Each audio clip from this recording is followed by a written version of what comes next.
The members. All right. All right.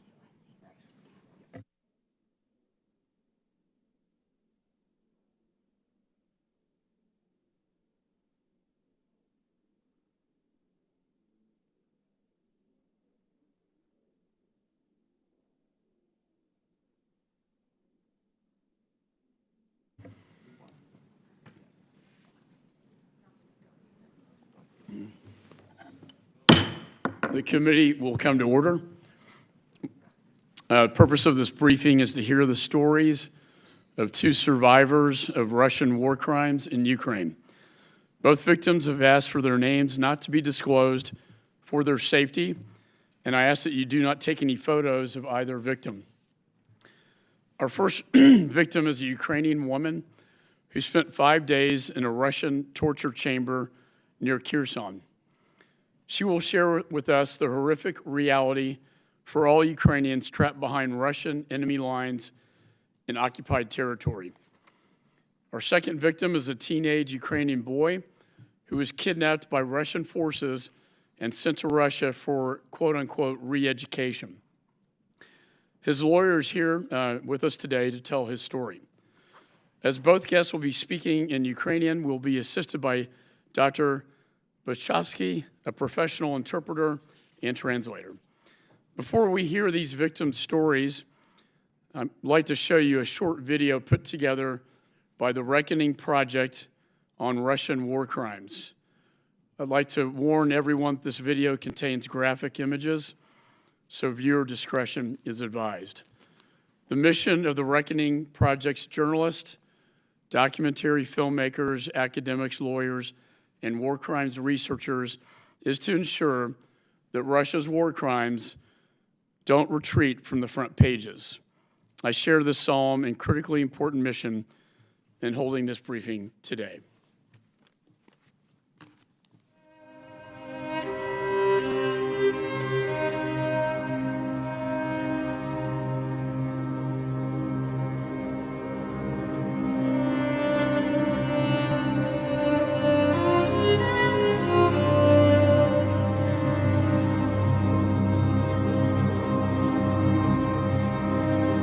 Когда папу забрали, я вообще пытался не думать об этом. Никто не объяснял, где папа. Нам говорили, один дядя вообще сказал то, что он вернется через 7 лет. Они сначала спросили у меня, давай мы вас отправим троих в одну семью ненадолго, ну, на время, пока папа сможет нас забрать, или мы вас можем отвезти. Или в приют. Я сказал, я не дам ответа, пока с папой не свяжусь.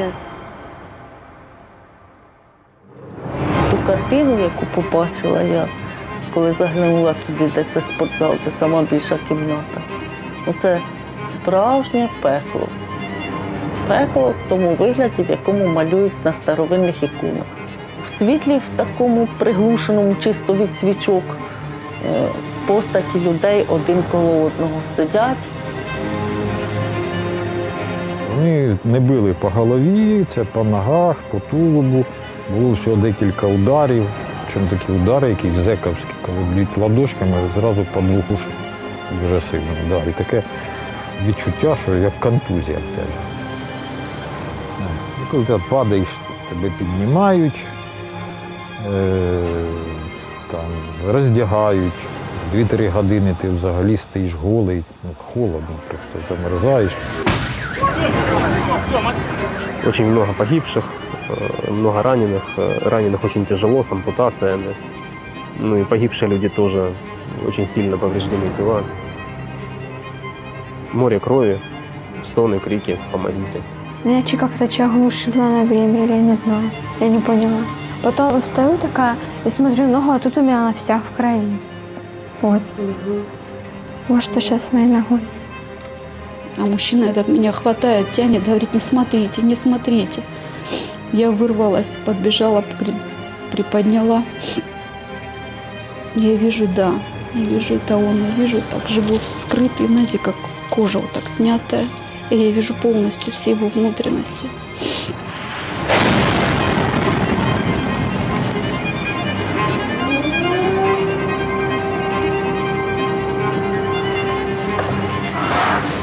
Авиабомба упала вот за этим окном.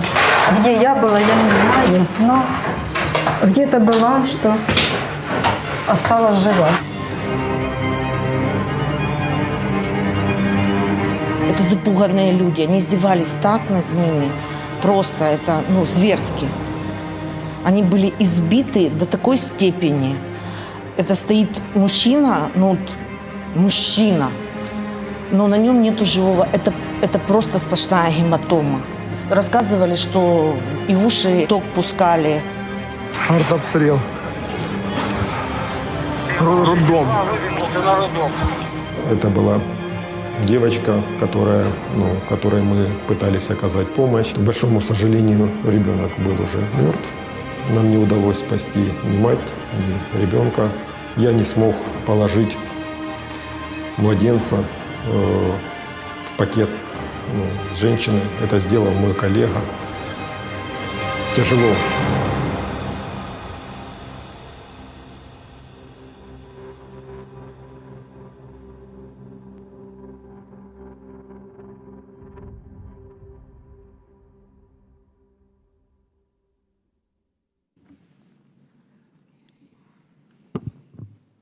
Chair now recognizes the first victim to tell her story. Добрий день. Good morning. Дякую за можливість бути почутою на такому високому рівні. Thank you for the opportunity for me to be heard at this very high meeting. Мене звати Любов, мені 57 років, я бухгалтер. My name is Lubov, I'm 57, an accountant.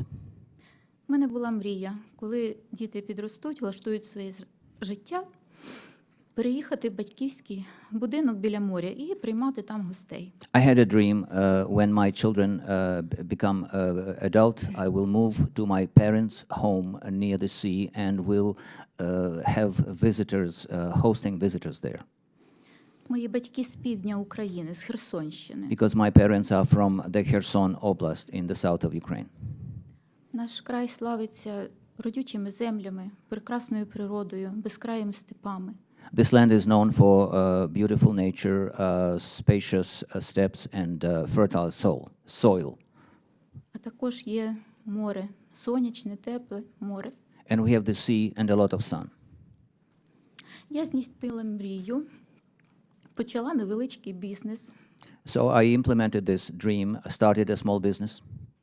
приймала відвідувачів, вони насолоджувалися відпочинком в мальовничих наших місцях Приазов'я.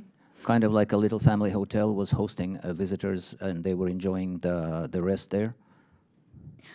Мала багато планів і мрій, але все зруйнувала російська армія. I had many plans, many dreams, but the Russian army destroyed this all.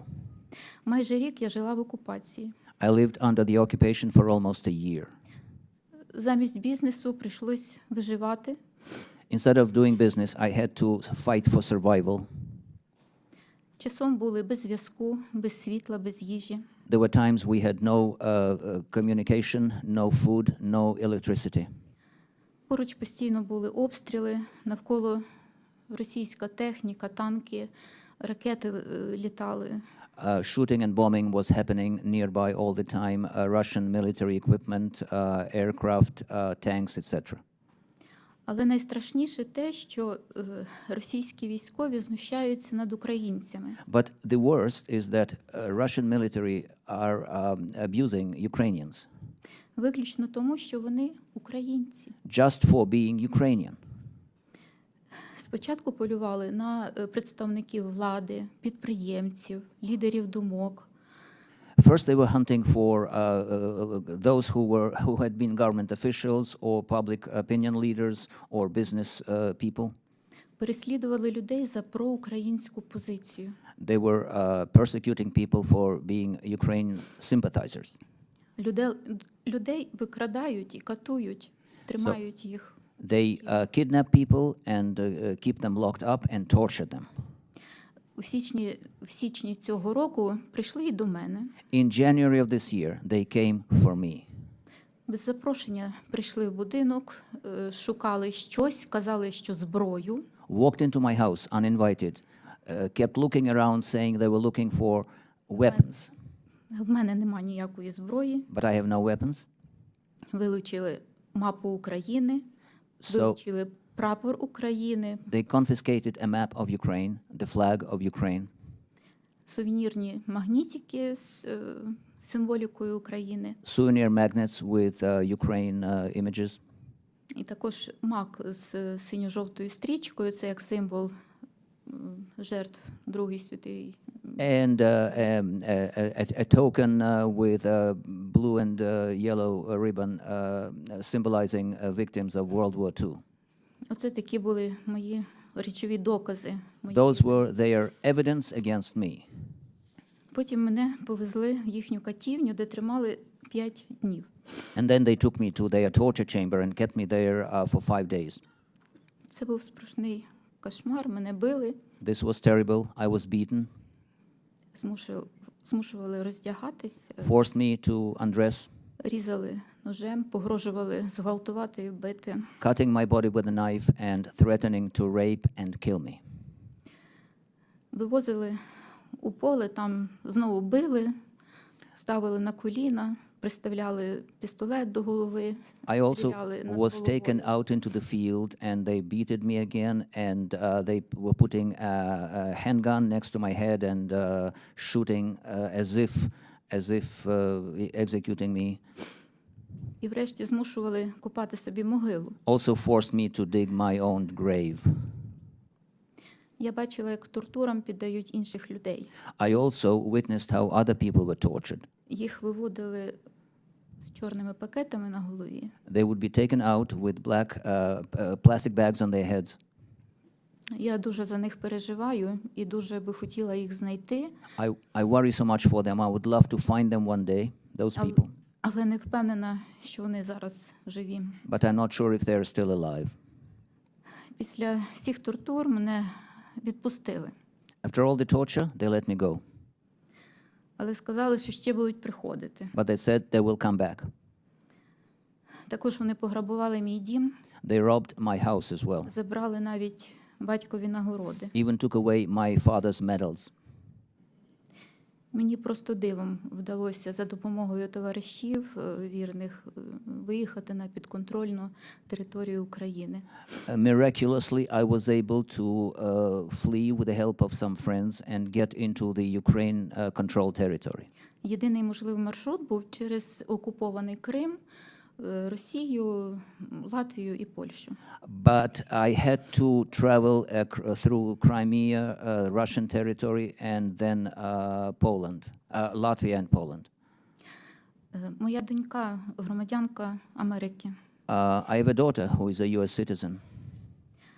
Завдяки програмі U4U я маю шанс бути з донькою тут в США. So owing to the program that you implemented, U4U, I was able to come and join my daughter here. Я дуже дякую американському народу, уряду за те, що я зараз маю змогу бути в безпеці. I'm very thankful to the people of the United States for being able now to be here in safety. І за всю допомогу Україні, що ви надаєте. Thankful for all the assistance that you are providing to Ukraine. Зараз в Україні дуже страшні часи. These are terrible times for Ukraine. Мільйони українців досі перебувають в окупації. Millions of Ukrainians are still under occupation. В них не вистачає елементарного їжі, медицини, світла немає, газу немає. They lack basic necessities, electricity, gas, food, other things. Там немає прав людини і ніхто не дотримується закону. In those territories, there are no human rights. Nobody observes the law. Я зараз розповідаю цю свою історію, а на тих територіях окупованих грабують, гвалтують, вбивають. I'm telling you my story, and there are other people who are getting robbed and raped and beaten in those territories now. Ці страшні злочини треба зупинити. These terrible crimes need to be stopped. Росія взагалі знищує все, до чого може дотягнутися. Russia is destroying everything they can reach out to.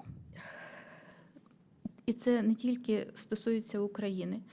And this is not only about Ukraine. Йдеться про те, яким буде весь світ завтра. This is about the tomorrow's day of the world.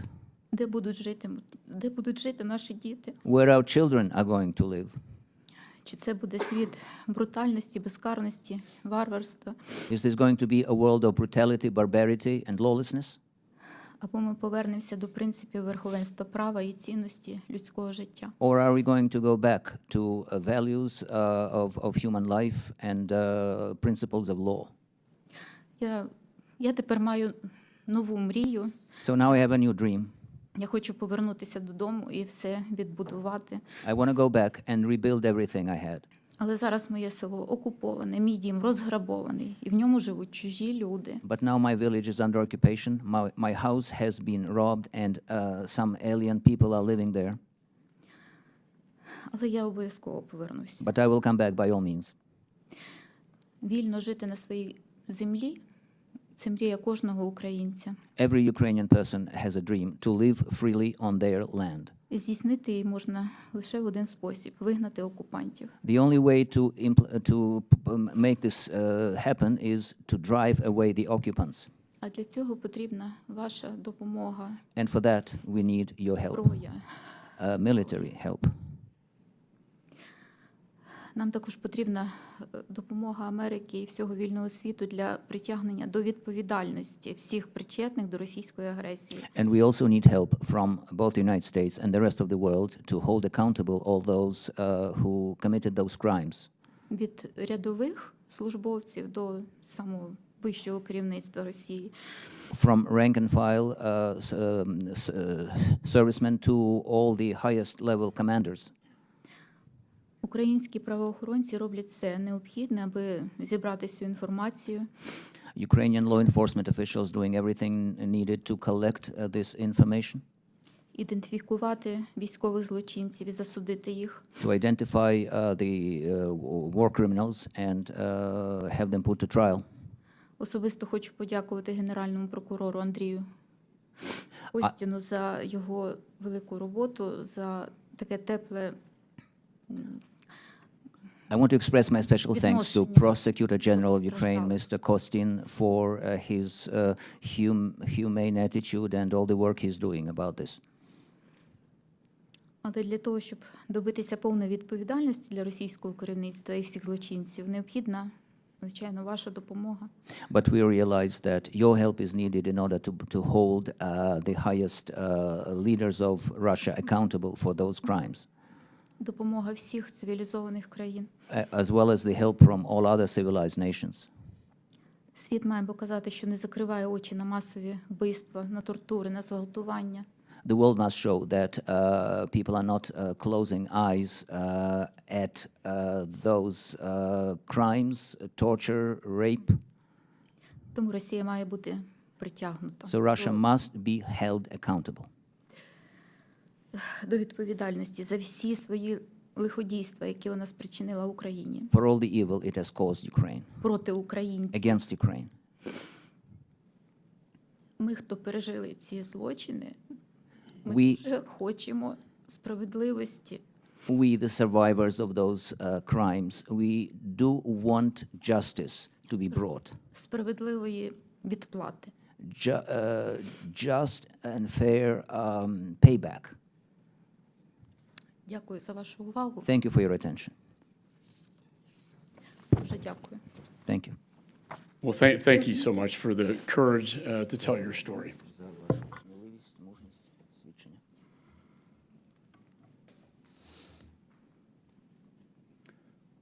Chair now recognizes the representative for the second victim to tell his story about being kidnapped by Putin's forces and sent to Russia for quote-unquote re-education, along with the thousands of other Ukrainian children. Я вітаю вас, шановні пані та панове. Good morning, dear ladies and gentlemen.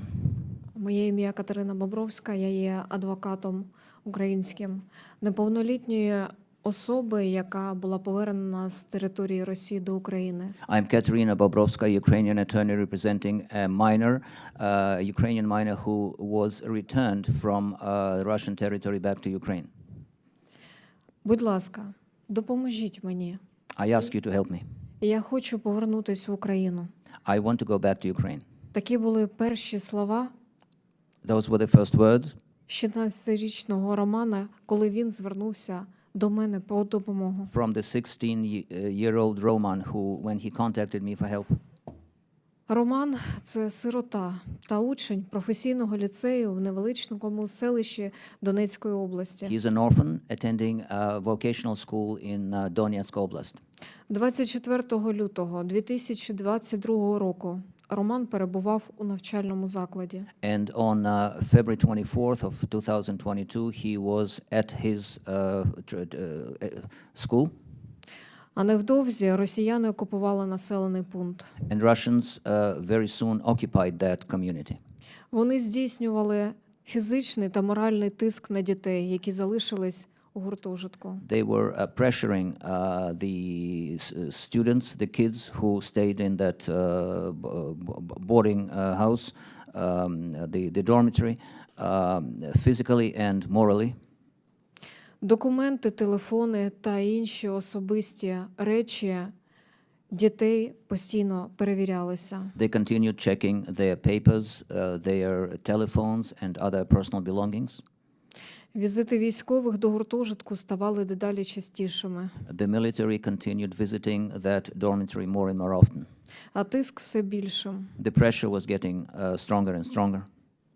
Одного разу російський бронетранспортер And there was an instance when a Russian armored vehicle навіть направив дуло гармати directed its gun in a turret на дітей, які стояли біля входу. right at the children standing near the entrance.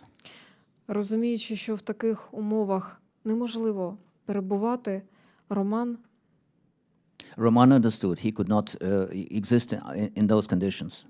Роман прийняв рішення йти додому. He made a decision to walk home. 60 кілометрів. It was 60 kilometers away. Він йшов пішки. Walked on Взимку. foot in winter. За цей час їх неодноразово зупиняли російські військові. He and others with him were stopped by Russian military many times.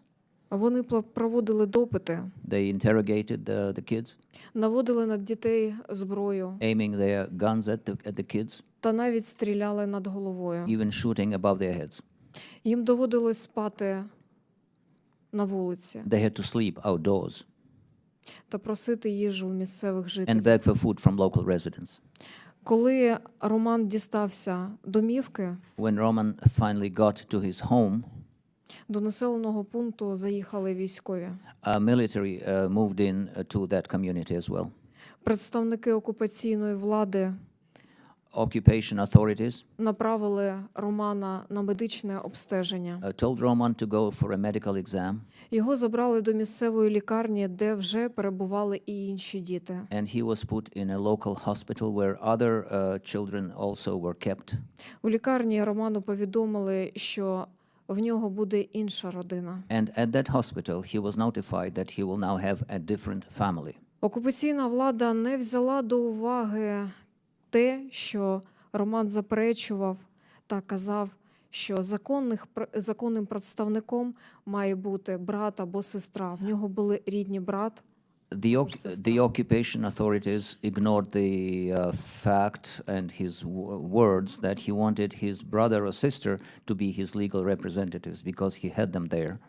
Через деякий час Романа було направлено до іншої лікарні у Донецьк, Later, he was sent to another hospital in Donetsk, де Роману було виготовлено нове свідоцтво про народження where they issued him with a new birth certificate від імені невизнаної республіки. on behalf of that unrecognized republic.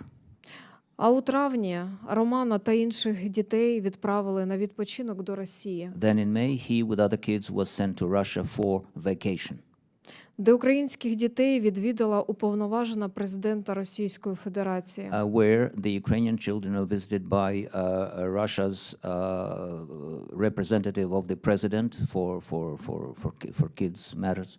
З прав людини Марія Львова-Білова, Maria Lvova-Belova, the representative for human rights. яка повідомила дітям, що невдовзі вони будуть всиновлені. She informed these children that soon they are going to be adopted. Проте Роман та інші діти висловили своє заперечення та наполягали на поверненні їх до України. But Roman and others insisted on returning back to Ukraine. They said they didn't want to be adopted. Після цього цих дітей відправили до інтернату, And then those children were sent to a boarding school. де суттєво обмежували свободу, At the boarding school, their freedom was significantly restricted. а зокрема їм було заборонено виходити на вулицю. They were not allowed to walk outside the building. Згодом Роману підібрали нову родину, Eventually, they found a new family for Roman. яка намагалася перевиховати хлопця. They tried to reshape his mind. Його змушували дивитись пропагандистські програми, They made him watch propaganda programs on TV. обговорювали новини про Україну в негативному контексті, They discussed news reported about Ukraine in a negative clue. обмежували у спілкуванні з однолітками They were restricting his communication with peers. та відслідковували його пересування через спеціальні програми на мобільному телефоні. And they tracked his movements through a special app on his phone. Крім того, Романа знімали в пропагандистських сюжетах на телебаченні, They also featured him in propaganda stories on TV, у яких змушували розповідати, як йому подобається його нова родина та and нове forced him життя. to say that he liked his new family and his new life. І йому примусово оформили паспорт громадянина Російської Федерації. He was forced to obtain a passport of the Russian Federation, Проте одразу забрали цей документ, but then immediately they took it away from him, аргументуючи це тим, що буде оформлення всиновлення. saying that they will process papers for adoption. Незважаючи на всі ці обмеження, Despite all these restrictions, Роман за допомогою українських волонтерів Roman was able to use help from volunteers from Ukraine зміг повернутися до України. and get back to Ukraine. Подробиці його повернення не можуть бути розголошені з міркувань безпеки. For safety reasons, I cannot disclose all the details of how this was accomplished. В Україні він отримав необхідне медичне обстеження, допомогу та операцію. In Ukraine, he received necessary medical assistance, exam, and surgery. Станом на сьогодні він почувається добре. At this time, he's feeling well. Проте подібні злочини постійно вчиняються проти тисячі інших українських дітей. But similar crimes are committed regularly against thousands of other Ukrainian children. Просто зараз, Right цю now, саму мить. at this very moment. До прикладу, As an example, до мене також звернувся інший підліток. I was contacted by another На ім'я teenager. Богдан. His name is Bogdan, Він уродженець також Маріуполя. also born in Mariupol. Він разом з Романом знаходився у Росії Together with Roman, he was in Russia, і також отримав нову сім'ю. also received a new family. Прийомна сім'я також в нього відібрала документи. The adopting family also took away his papers, Тоді він звернувся до мене по допомогу. and then he reached out to me for help. Богдан зазнавав постійного психологічного тиску Bogdan was under permanent psychological pressure, та дуже хотів повернутися до and України. he was eager to go back to Ukraine. Він намагався покинути територію Російської Федерації. He tried to leave the territory of the Russian Federation. Він подолав понад 1000 кілометрів. He traveled for more than 1,000 kilometers. Проте на кордоні його зупинили російські спецпризначенці. But at the border, Russian Spetsnaz soldiers stopped him Та доставили до слідчого комітету на допит. and delivered to investigative authorities for interrogation. Після чого Богдана також використовували для зйомок у пропагандистських сюжетах After that, he also was featured in propaganda stories on TV, на російському телебаченні. on Russian TV. Коли я побачила сюжет, And when I saw one of those stories, знятий з ним вже після його затримання, after he was detained, я помітила значні переміни. I noticed important changes in him. Темні кола під очима He had dark areas under his eyes, та змінена зачіска. and his hair cut was changed. Його підстригли, начебто для служби в армії. They cut his hair short as if he was going to serve in the military. Розповіді Богдана на російському телебаченні не відповідали дійсності. The words he was saying on Russian TV were not adequate to what really was happening. Ймовірно, Богдана залякували, аби він говорив те, що хотіла російська влада. Apparently, he was either threatened or was just told to say what the government wanted. Коли Богдан вирішив повернутися в Україну, When he decided to go back to Ukraine, ми знали, що у нього немає документів. we knew he did not have papers. Саме тому нами було виготовлені необхідні документи для перетину ним кордону. So we issued appropriate papers for him to be able to cross the border. Коли він відправився з точки А, And when he started his trip from point A, я виїхала до нього на зустріч, I went there to meet him.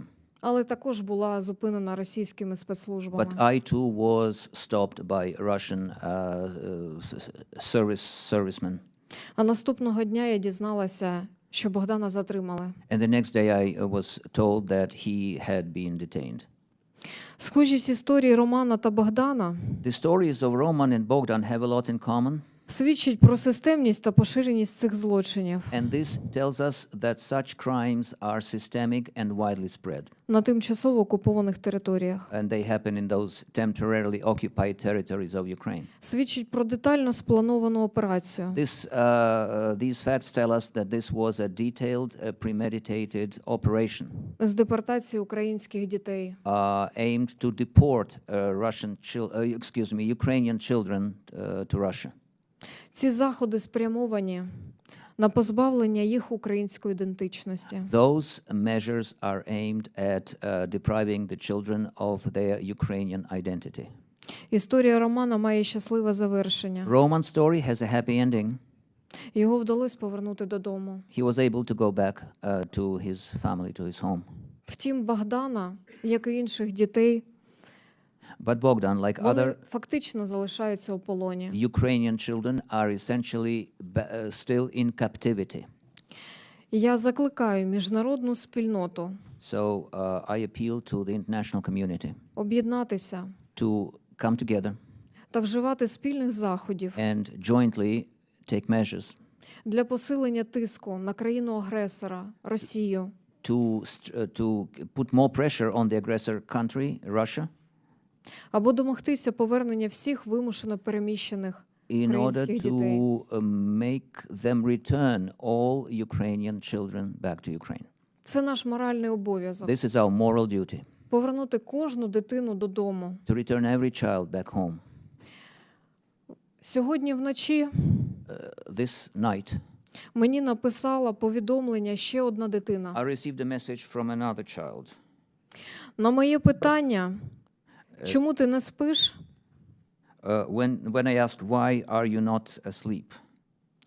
Він повідомив наступне. Я зачитаю. This is what he wrote to me, and I will read out what he wrote.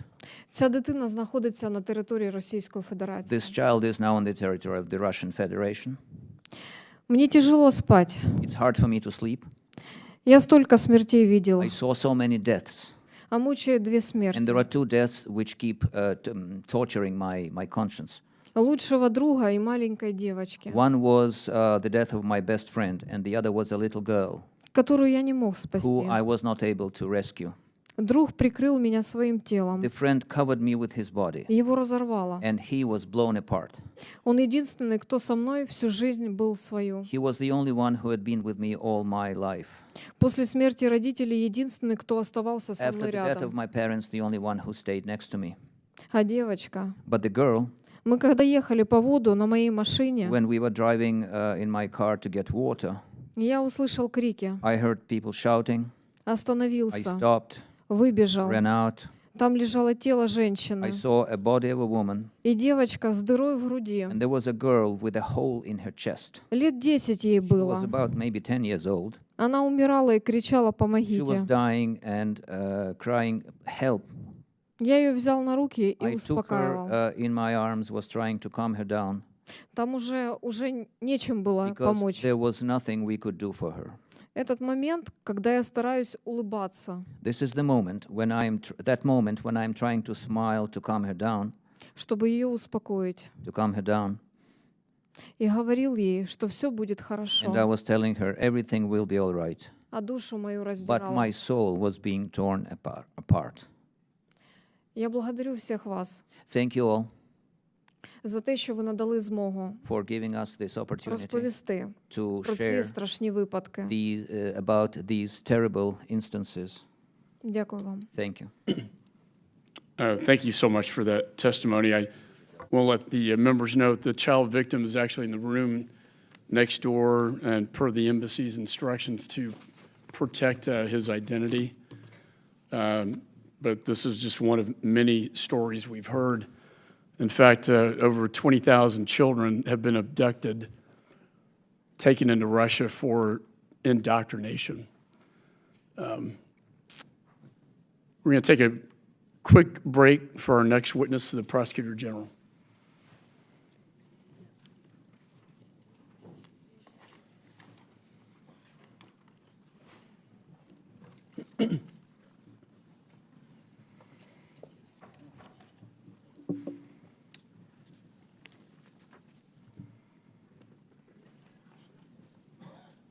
Yeah.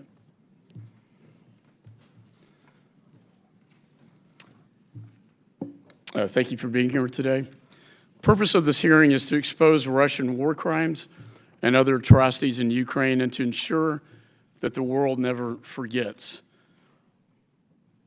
I also hope to discuss efforts to ensure perpetrators up to the highest levels of the Kremlin face justice. I now recognize myself for an opening statement. We just heard two horrific and heartbreaking stories from victims of Russia's ongoing war crimes in Ukraine. Sadly, those were just two examples of the more than 80,000 war crimes that the Prosecutor General's office has recorded. From the beginning of Russia's war of aggression in Ukraine, Russian troops have been engaging in unspeakable acts against the Ukrainian people. To break the will of the Ukrainian people, Russia has employed the use of terror through barbaric war crimes, from sexual violence, including the rape of children and the elderly, to mass executions and torture, all targeted at innocent civilians. Shortly after this unprovoked invasion, I introduced the Ukraine Invasion War Crimes Deterrence and Accountability Act, which was signed into law. It requires the administration to report to Congress on the U.S. response to war crimes being committed in Ukraine. Disappointingly, the administration has failed to provide this report to date. Over the last 14 months, what we've witnessed is bone-chilling. The bombing of a maternity hospital, corpses littering the streets of Bucha, hands tied behind their backs, bullets in their head, some of them decapitated. Mothers raped in front of their children, young girls in front of their families. The bodies of innocent Ukrainians half buried in mass graves. Countless torture chambers throughout Russian-occupied territory. Mobile crematoriums used to dispose the evidence of their indiscriminate killings. The bombardment of apartments and public buildings providing refuge to children and the elderly, including a theater in Mariupol that had the word children written outside, so large in Russian you could see it from the satellites. Ahead of the one-year anniversary of the invasion, I led a congressional delegation to Ukraine, including Representative Issa and self, who sit on this committee. We met with the Prosecutor General Kostin, who is before us here today.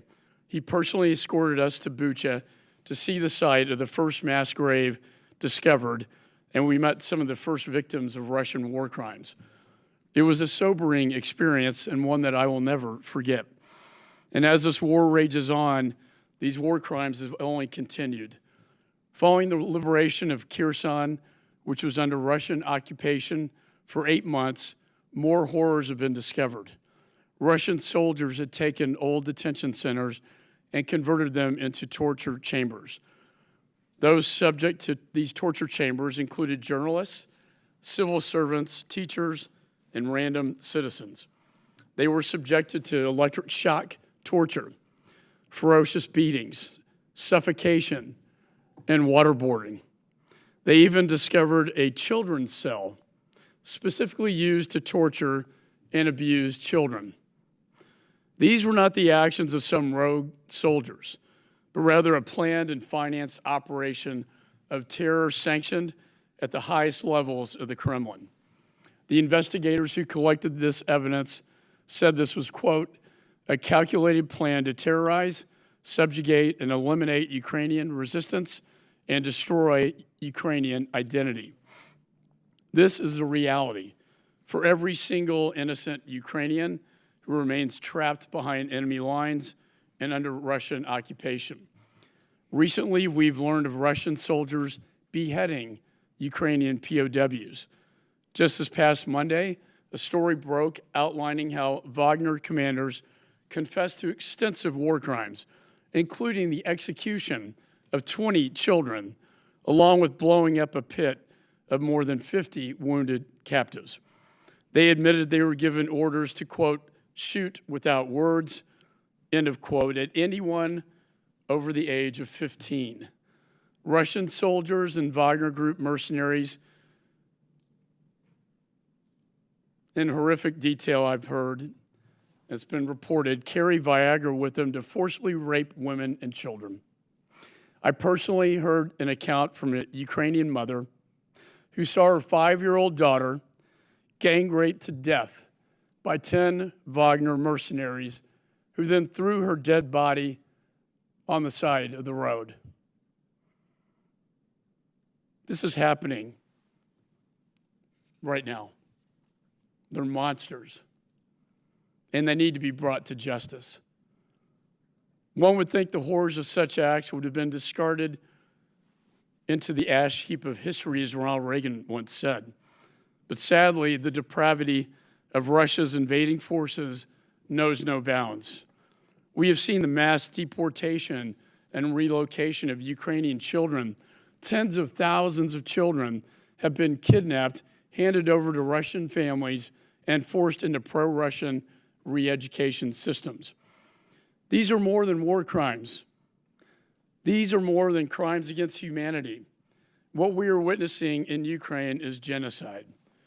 By definition, genocide is, quote, the intention to destroy a people in whole or in part, including by forcibly transferring children of the group to another group. Putin and Kremlin's senior officials have made clear that their intent is to systematically wipe out Ukraine's existence. The free world cannot sit idly by and allow this to happen.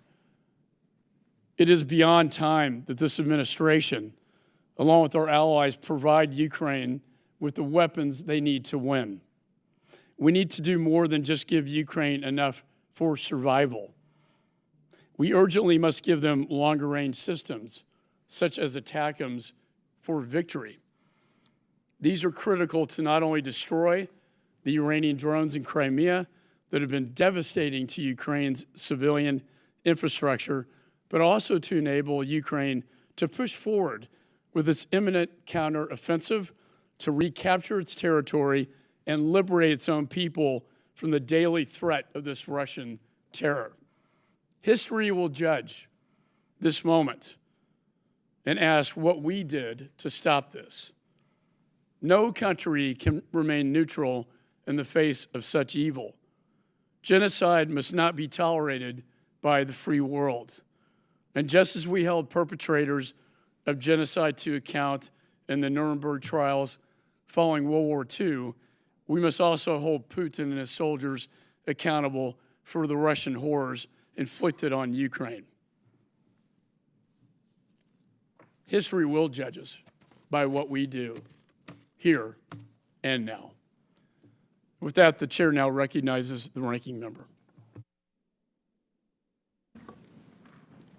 Thank you, Mr. Chairman. You can't be human and not feel the evil that has been done to our witnesses, to the Ukrainian people. You can't be human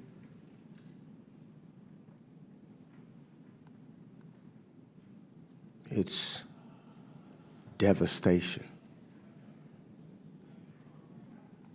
You can't be human and see, as I have seen, traveling to both Ukraine and Poland, the torture, the devastation, the destruction of families. Never thought in the year 2023 you would see such devastation again. The question is, how can any leader, any human being, I thought that maybe we would have learned by now that we don't treat others in the manner of evil and destruction that we see. This and the way that the Ukrainians are suffering every day. Every day that Russia's brutal war continues. And I can't help but even think that even when you look at the destruction, when the fighting stops, Ukrainians will have to deal with all of the consequences of this evil act, the scars. We heard the representative talk. Could you imagine the scars of that witness that we have in the back? They will last a lifetime. The scars, the trauma. The young children who, as you see, and I've seen on the streets, that trauma will be with them for a lifetime. The decimated towns and cities that Russia's illegal war has caused. For what? For what?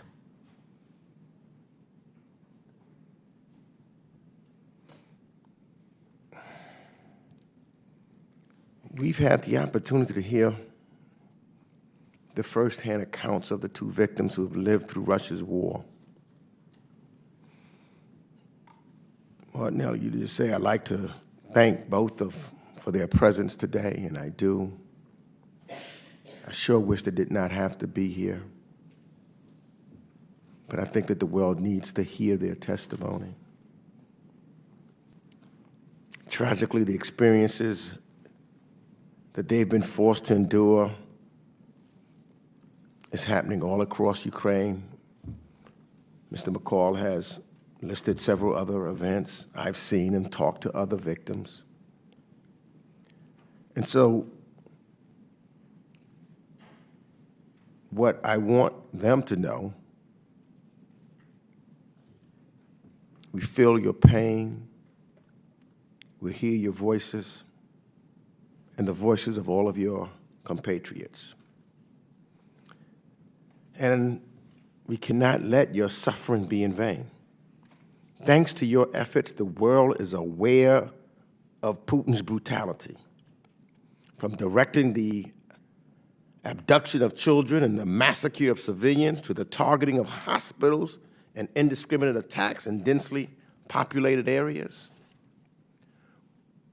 We're here today to examine the work that is being done to bring perpetrators of these war crimes to Ukraine to justice. The ICC has been laying legal groundwork for accountability since Russia's initial invasion in the spring of 2014, when Russia began to kidnap children from Ukraine. And though this was at the time on a smaller scale, because it's important to know that this just started. It started in 2014 in Crimea. It has been going on for too long, which shows that we cannot just turn our head.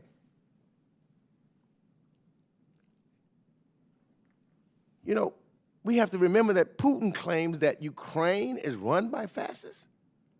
Oh my God. Has he looked in the mirror?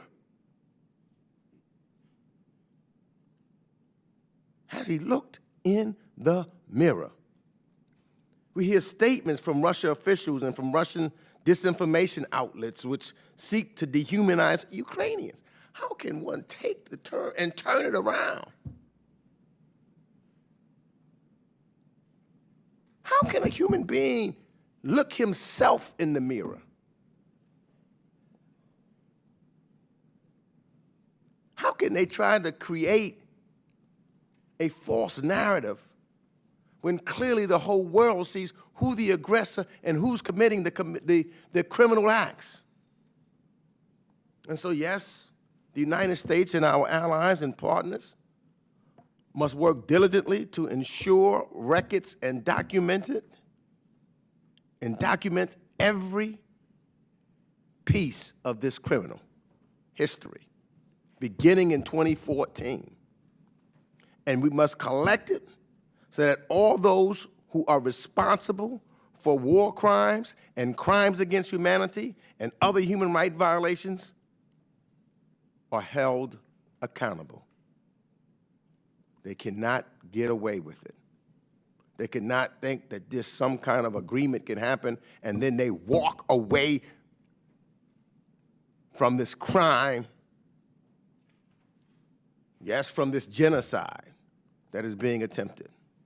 They must be held accountable. And as the war grinds on, the wheels of justice have to move as well. And I stand in strong support of U.S. assistance in this space and for the establishment of a special hybrid tribunal to address the crime of aggression. And I applaud the formalization of cooperation between the United States and European states and our War Crimes Accountability Team.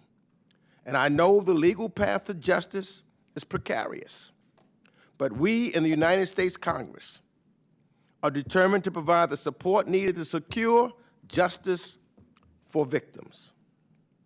Ukrainians did not ask for this unjust war. They are only asking for our support as they defend their home and their sovereignty. And it is in our national interest to provide the support to Ukraine so it wins this war. And it will. And after Ukraine wins, post-conflict justice and accountability must be central in any post-war reconstruction effort. I yield back. Joe yields back. I want to thank you for your moral clarity as always and vision. I'll never forget being on the Polish border of Ukraine with you 2 weeks after the invasion, and there were thousands, and Ms. Wagner was there as well, thousands of women and children of refugees leaving their husbands and fathers behind to fight the war, but thousands of them. It could have been in black and white, and it would have looked like 1939 all over again. And every time I travel to Poland, they tell me that. This reminds us of 1939. We cannot let history repeat itself. So with that, I'm pleased to welcome the Prosecutor General of Ukraine, Mr. Kostin, before us today. We've met several times. The last time I saw you, sir, was at the mass grave in Bucha, a very moving experience.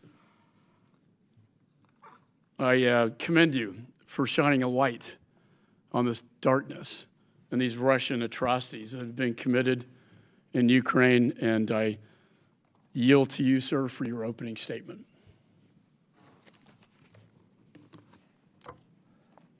Thank you. Thank you, Chairman. Good morning. Chairman McCaul, Ranking Member Mix, and the distinguished members of the committee. Thank you very much for this opportunity to appear before you today and unmask war crimes and other atrocities that Russia is committing in Ukraine. At the outset, I wish to convey my sincere gratefulness to the United States, its government and people for your unwavering and continuous support to Ukraine. Sadly, the heinous facts described in the statements of the two survivors that we have just heard during the briefing are not anomaly or an exception from what is going on the battlefield. Rather, such a behavior is a feature of Russian military and political doctrine and modus operandi of Russian armed forces and their proxies. The world had witnessed devastating effects of this policy not only in Ukraine, but repeatedly. As described by the Secretary of State Antony Blinken, in his February 18, 2023 announcement, Russia has committed crimes against humanity in Ukraine. And, quote, "These acts are not random or spontaneous. They are part of Kremlin's widespread and systematic attack against Ukraine's civilian population," end of quote. From February 24, 2022, we have observed and documented brutal and deliberate attacks of Russia on residential areas, hospitals, schools, kindergartens, and even theaters in different cities and towns of Ukraine. A tragedy and crime of bombing of Mariupol Drama Theater, which resulted in close to 600 deaths, is the most vulnerable civilian population trapped in Mariupol, is a clear exemplification of the criminal strategy of warfare of Russia. Moreover, Russian forces regularly have been shelling evacuation routes and convoys marked as civilian, systematically practiced torture and rape, and engaged in summary executions, after which mass graves are being discovered throughout the country. These actions have nothing to do with waging war under the rules of international humanitarian law. Their objective, rather, is to sow fear and terror. As of today, we have registered close to 80,000 cases of war crimes. Evidence of these crimes, however, is growing exponentially. This is particularly connected to the deoccupation of the parts of Ukraine. As an example, when the Ukrainian military liberated Kherson in November 2022, the same pattern of barbaric crimes seen in Bucha and other cities in Kyiv region, Sumy, Chernigiv, and Izyum was also uncovered there. To date, only in Kherson and the region, over 13,000 criminal cases in relation to crimes committed by Russian forces have been launched. 908 civilians are registered dead, only in Kherson region. Allow me to draw your attention to a few examples of atrocities uncovered in this beautiful part of Ukraine. Torture chambers. We have discovered approximately 20 such locations and even more unlawful detention facilities. Over 1,000 torture chamber survivors submitted their evidences. Survivors report that Russian forces subjected them to different forms of abuse, including beating with sticks and rubber batons, use of electric shocks, waterboarding, stripping them naked, threats of death or mutilation, and others. Moreover, they were forced to shout pro-Russian slogans and listen to Russian anthem. While during night, they were hearing screams of others being beaten.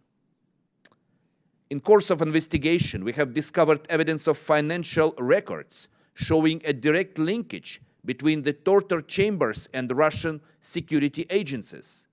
This is a clear sign that policy of torture is a part of criminal plan of Moscow to subjugate Ukrainians.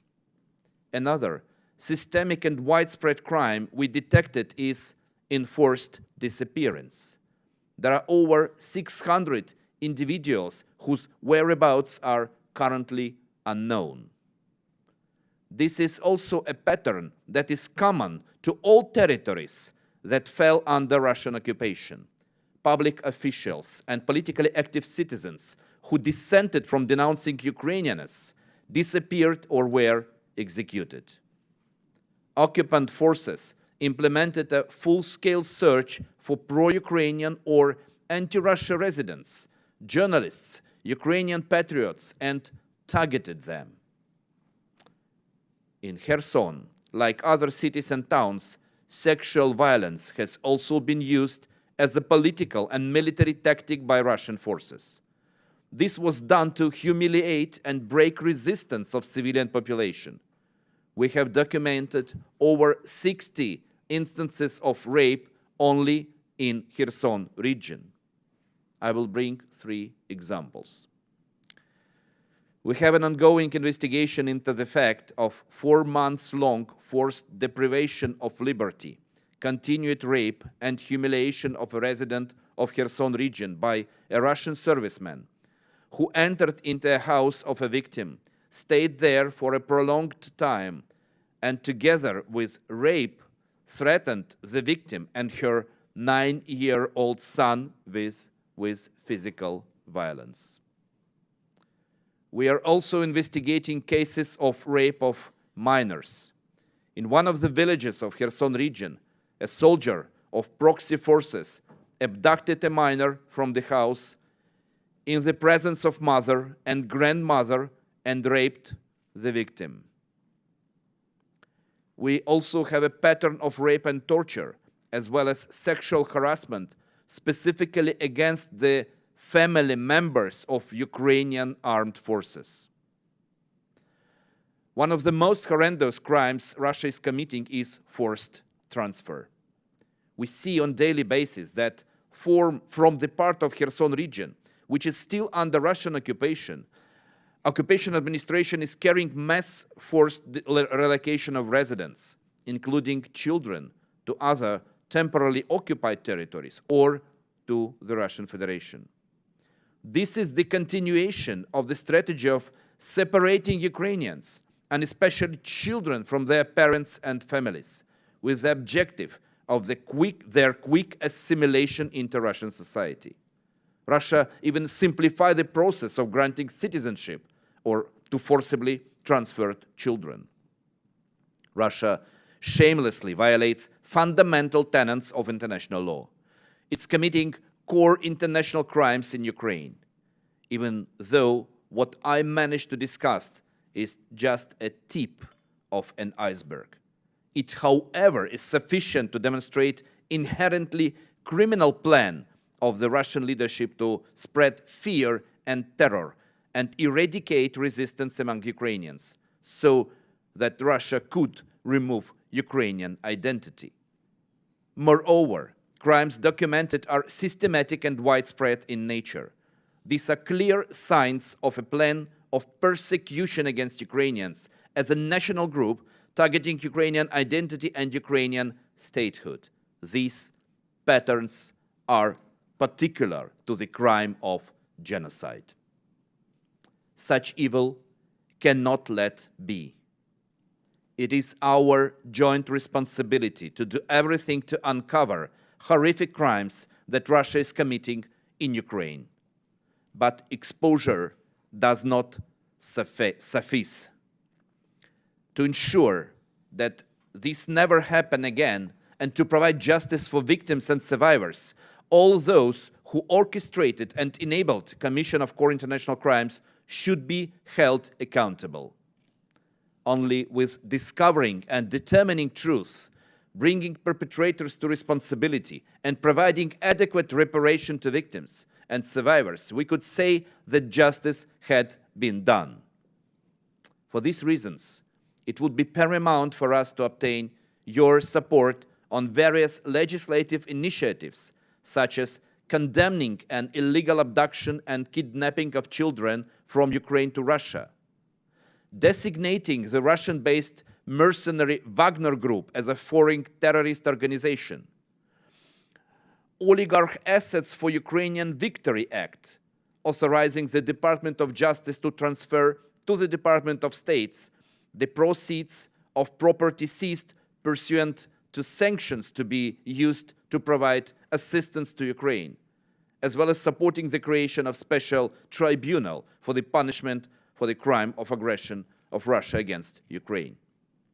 I understand that the US Congress has considered further amendments to the Penal Code to include a new provision criminalizing crimes against humanity, which would prevent impunity for such crimes when perpetrators appear on United States soil. When the US takes the lead on these issues, the world watches, and it emboldens our own efforts in obtaining international justice. I'm confident that Ukraine, hand in hand with the United States and other countries of the civilized world, will achieve this. Thank you, and I'm stand ready to answer your questions. Thank you, sir. And from one prosecutor to another, I commend you for your courage, your bravery, and your just a strong character to seek justice against these monsters. I want to ask you about these children. I think about 20,000 now, and that's just the ones we know about, have been abducted and transferred into indoctrination camps in Russia. Do we have any, is there any evidence of this? How high of a level do you think this comes from?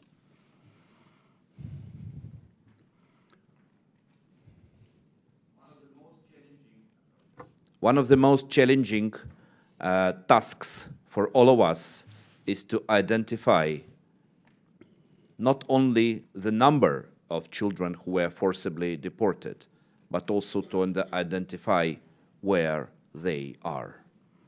You know that according to our information, we have information about up to 20,000 Ukrainian children who were forcibly deported. And only a small part of them returned home. For this, we need a strong, unified pressure over Russian leadership in order to return Ukrainian children back home. This is easy if they want to do it. There is a set of international legislation which could be used in order to return children via third countries, via international organizations, to their families and to their country. I always ask all the leaders I meet to raise this issue on daily basis, using all your influence on international level, that Russians will return our children home. It's also important and I would say historic that the first arrest warrant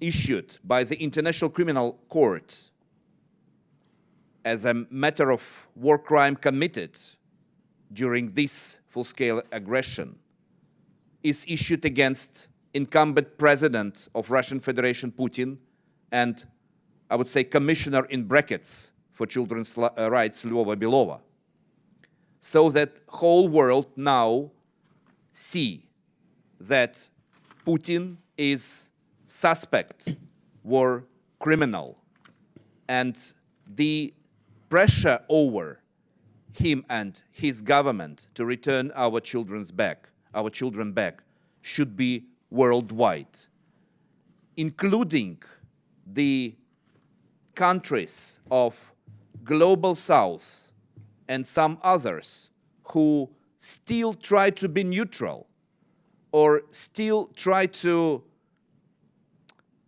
shake hands with Putin and his regime.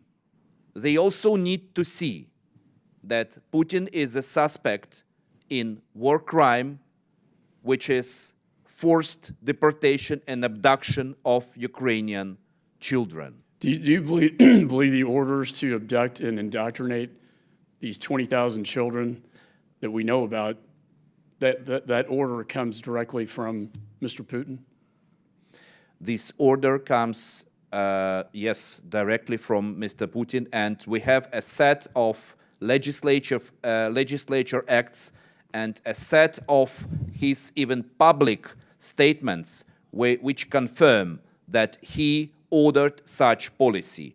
And this information is also in line with the findings of the team of Prosecutor of the International Criminal Court, with whom we cooperate on constant scale. And I think it's important that this abduction of children, transporting and indoctrinating falls squarely within the definition of genocide. Absolutely. We follow our investigation for such war crimes in two dimensions, as war crime and potentially as a crime of genocide. Can you describe maybe my last question, your relationship with our Department of Justice? Are they fully cooperating with your investigation? I'm grateful for Department of Justice and personally to Attorney General Mary Garland for unprecedented support and coordination of our efforts. We are also cooperating with other investigation of other war crimes, and we have a cooperation with regard also to the case of deportation of Ukrainian children. The details I will not disclose at the moment. Thank you, sir. I now recognize the ranking member. Thank you, Mr. Kostin, again for joining us today. And picking up from where Chairman McCaul, I think that I understand that you have indeed had a meeting with your counterpart, Attorney General Garland, recently, and that the DOJ is going to increase its support and send additional investigators to The Hague and to our embassy in Kyiv. So let me ask for you to describe the needs of your office, the Office of the Prosecutor General going forward. What sort of forensic labs, and equipment, and personnel does the office need so that you can continue to be effective? And how are other international partners assisting your efforts in filling capacity gaps that may remain so that you can get and do everything you need so that we can make sure that justice is had? Thank you. Thank you for your question. We continue to receive all necessary technical support from the US government, which is needed to conduct proper investigation and documentation of the war crimes of this war of aggression. We are grateful for technical support from notebooks, cell phones, personal protective equipment, generators, power stations. You know, we have had very difficult winter, and for many times some of my offices were cut off energy, were cut off resources for several days. And we are grateful for supply of generators, which helped us to not only to run our offices, but also to proceed our work documenting and investigating war crimes. What we need now more, within the course of our investigations, we collect huge amounts of data that needs to be stored and analyzed, and it requires proper equipment and proper IT solutions. We are now, with the help of our partners in the United States, are in good contact with providers of the data, providers of IT solutions like Microsoft, like Palantir, who are granting us free access to their IT solutions. We need to analyze terabytes of photo, video, voice information to match them for a specific crime scene in order to not to lose any evidence that we have collected. Because it's not only us who are collecting evidences, they're also collected by people, they're also collected by non-governmental organizations, but civil society organizations. And I'm also especially grateful for your assistance to our NGOs and civil society organizations who are really helping us, not only with documenting of war crimes, but also helping us with the communications with witnesses and survivors. You know how sensitive it is in some dimensions. And I'm also grateful, and we will need more assistance, and I believe we will get it. We are now creating a coordination center for the victims, survivors, and witnesses of war crimes under the umbrella of the Office of Prosecutor General. We know that the interests of survivors and victims of this war should be our center of our attention and efforts. And yeah. Let me also ask, I know that there are multiple efforts, including those at the ICC and the UN, that they contribute to building legitimacy for the establishment of a special hybrid tribunal on the crime of aggression. So how can the United States better support efforts to broaden the legitimacy of international legal mechanisms so that everybody is going after these crimes against humanity, like Putin and some other vicious individuals who are committing those crimes? Thank you. I think that the establishment of special tribunal for the crime of aggression is an extremely important element of our web of accountability, because the crime of aggression, which is a leadership crime and which led to all other war crimes committed, should be prosecuted and punished on international level. We have our own investigation for the crime of aggression, but we can't reach Troika, including President of Russian Federation, because of his personal immunity. And we need international mechanism which should have a broad support of all the countries who know that act of aggression was committed and who believe that act of aggression should be punished on international level. It's not only a war of Russia against Ukraine, it's a global war.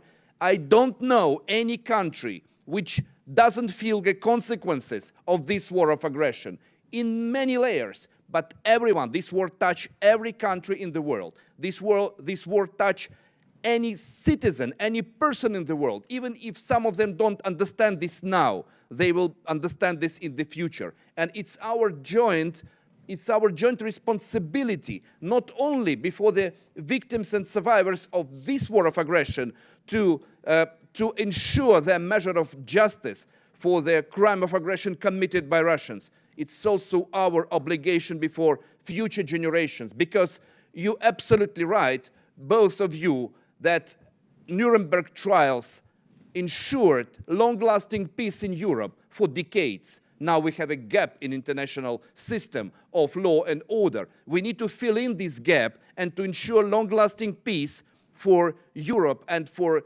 global level after this war. And proper international tribunal for the crime of aggression will also play a deterrent factor for any future aggressor who could try to become an aggressor in any part of the world.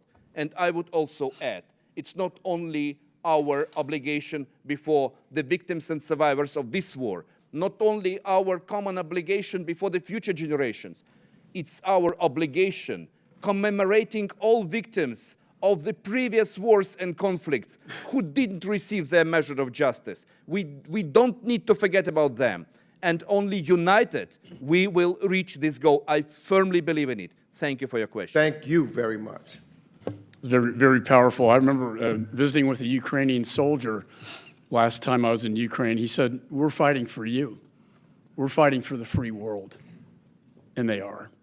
Chair now recognizes Mr. Smith. Thank you very much, Mr. Chairman, and thank you for convening this extraordinarily important hearing. And Mr. Procurator General, thank you for your leadership, your testimony. 78,000 war crimes, I mean, that is outrageous. And the fact that the ICC only just a few weeks ago finally brought action against two individuals, as you said, the so-called Commissioner for Children's Issues and, of course, Putin, in a very, very narrow but important area of focus, to me speaks volumes of the lack of response by the international community when it comes to accountability. A year ago, on March 8th, I chaired a hearing of the Tom Lantos Human Rights Commission talking about the need for accountability and bringing a resolution to the United Nations that would do what? Not at the Security Council, but in the General Assembly, to have a tribunal on the war crime of aggression. I asked, and I introduced a resolution within a couple of days of that, asking that the administration use its voice and vote at the UN, and any country in the UN can bring such a resolution to bring this war of aggression tribunal into existence. I had David Crane, The procurator, a man who prosecuted war crimes against Charles Taylor at a hearing a year ago, and he said the General Assembly could create this. It could do it immediately. You're not going to get it to the Security Council. It'll be vetoed by China and by Russia. But it can happen in the General Assembly. So I think, especially based on your incredible work that you're doing, the world has to unite behind such a tribunal. That fact that only 2 people, they're not the only 2 who are responsible. You know, even Lukashenko perhaps should be included in that list, but certainly all of these generals and the people that are on the ground committing these horrific war crimes need to be named, indicted, and then brought to trial, like you said, with the War Crimes Tribunal at Nuremberg. So I would ask you, again, all of us, to redouble our efforts to create such an ad hoc tribunal. You know, you look at the ICC, 20 years of existence, over 20 years, they've had 10 convictions. They don't have a stellar track record. I'm glad they've done what they've done, but they don't have a great track record, and they do it very narrowly. They should have done this immediately. We were calling for that. I was calling for that. That's the reason why I had the hearing and the resolution. And so I just would call on all of us, and I know you're doing the hard work. You know, it shouldn't be the country that's being so horribly and cruelly mistreated fall to you to be the accountability mechanism, and yet you're doing it. So following your inspiration, we need an ad hoc tribunal, and we need it now. And I hope that the administration, ours, or any other country that's concerned, would table a resolution at the General Assembly to establish such a tribunal. Your thoughts? Thank you so much. Thank you for your absolute commitment to ensure full accountability for the aggressor, including for the crime of aggression. And thank you for your understanding that it should be done internationally with wide range of countries supporting this tribunal. We absolutely agree that one of the ways of establishment of this tribunal could be the resolution of General Assembly of United Nations, which will give the right to the Secretary General of United Nations to sign an agreement with Ukraine and to establish international tribunal. Right. We're standing for this position, and we will proceed our communication with all our partners, friends and allies in order to reach this proper solution for the international tribunal. Coming back to the work with our work with the ICC, I will tell you frankly that the speed of reaction of the prosecutor of the ICC in these cases, in the war crimes committed in Ukraine, is unbelievable. Good. It was nothing before. This case, which was filed by the prosecutor Karim Khan to the ICC, and where ICC issued an arrest warrant, I will tell you, it took us 5 months to prepare this case. This is very speedy manner of work, because we prosecutors, we need to prepare the case. We have no right to lose this case. No one can imagine that it could be happen. That's why we need to be very careful. We have other cases under our consideration. And it's important that in our situation, Ukraine fully cooperated with the International Criminal Court. In some cases before, in the history of the ICC, they tried to overcome the resistance of national authorities. And even the ICC was created for the cases where national government is unwilling or unable to prosecute war crimes committed in their countries. We are willing and we are able. And we are grateful for the ICC that first case they filed before the international, we are grateful for the prosecutor Khan that first case they filed before the ICC is fully complementary in its nature, because we can't prosecute Putin because of his immunity. And this first case includes Putin and Lvova Belova, and other cases will follow, right. Be sure. Thank you. I appreciate it. Thank you. Thank you very much, Congressman Chris Smith of New Jersey. We now proceed to Congressman Bill Keating of Massachusetts. Thank you, Mr. Chairman. At the outset, first and foremost, I want to thank and acknowledge the courage of those witnesses and the representatives who shared their stories this morning. They're commonplace. Last year, I was at the border of Ukraine and met with people on the ground that are assisting these victims. And I'd like to acknowledge the work that they are doing, risking their lives to help these victims as citizens of Ukraine, as nonprofits, citizens of Ukraine working together. You know, as a former district attorney, I've listened to stories of so many victims of the most heinous crimes. And I know the scars and the trauma that they leave behind. And I also know the importance of obtaining justice for those going forth on these unthinkable crimes. And also the importance of swift action while this is taking place. And I commend you for a terrific job that you're doing in this regard, a hard job of doing this so quickly with urgency, because that'll serve as a deterrence while this war continues for other people committing these acts of atrocity.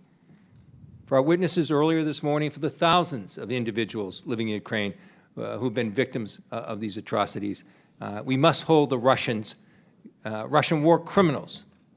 That's what they are. We must hold them accountable.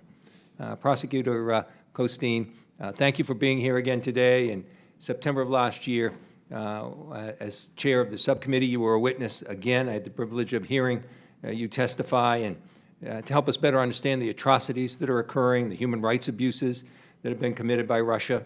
We've met several times, including yesterday, talking about what we can do going forward. And I thank you for this special relationship, and I will continue to work with you on this. One of the issues that we worked on together is what's been spoken about this morning, the crime of aggression.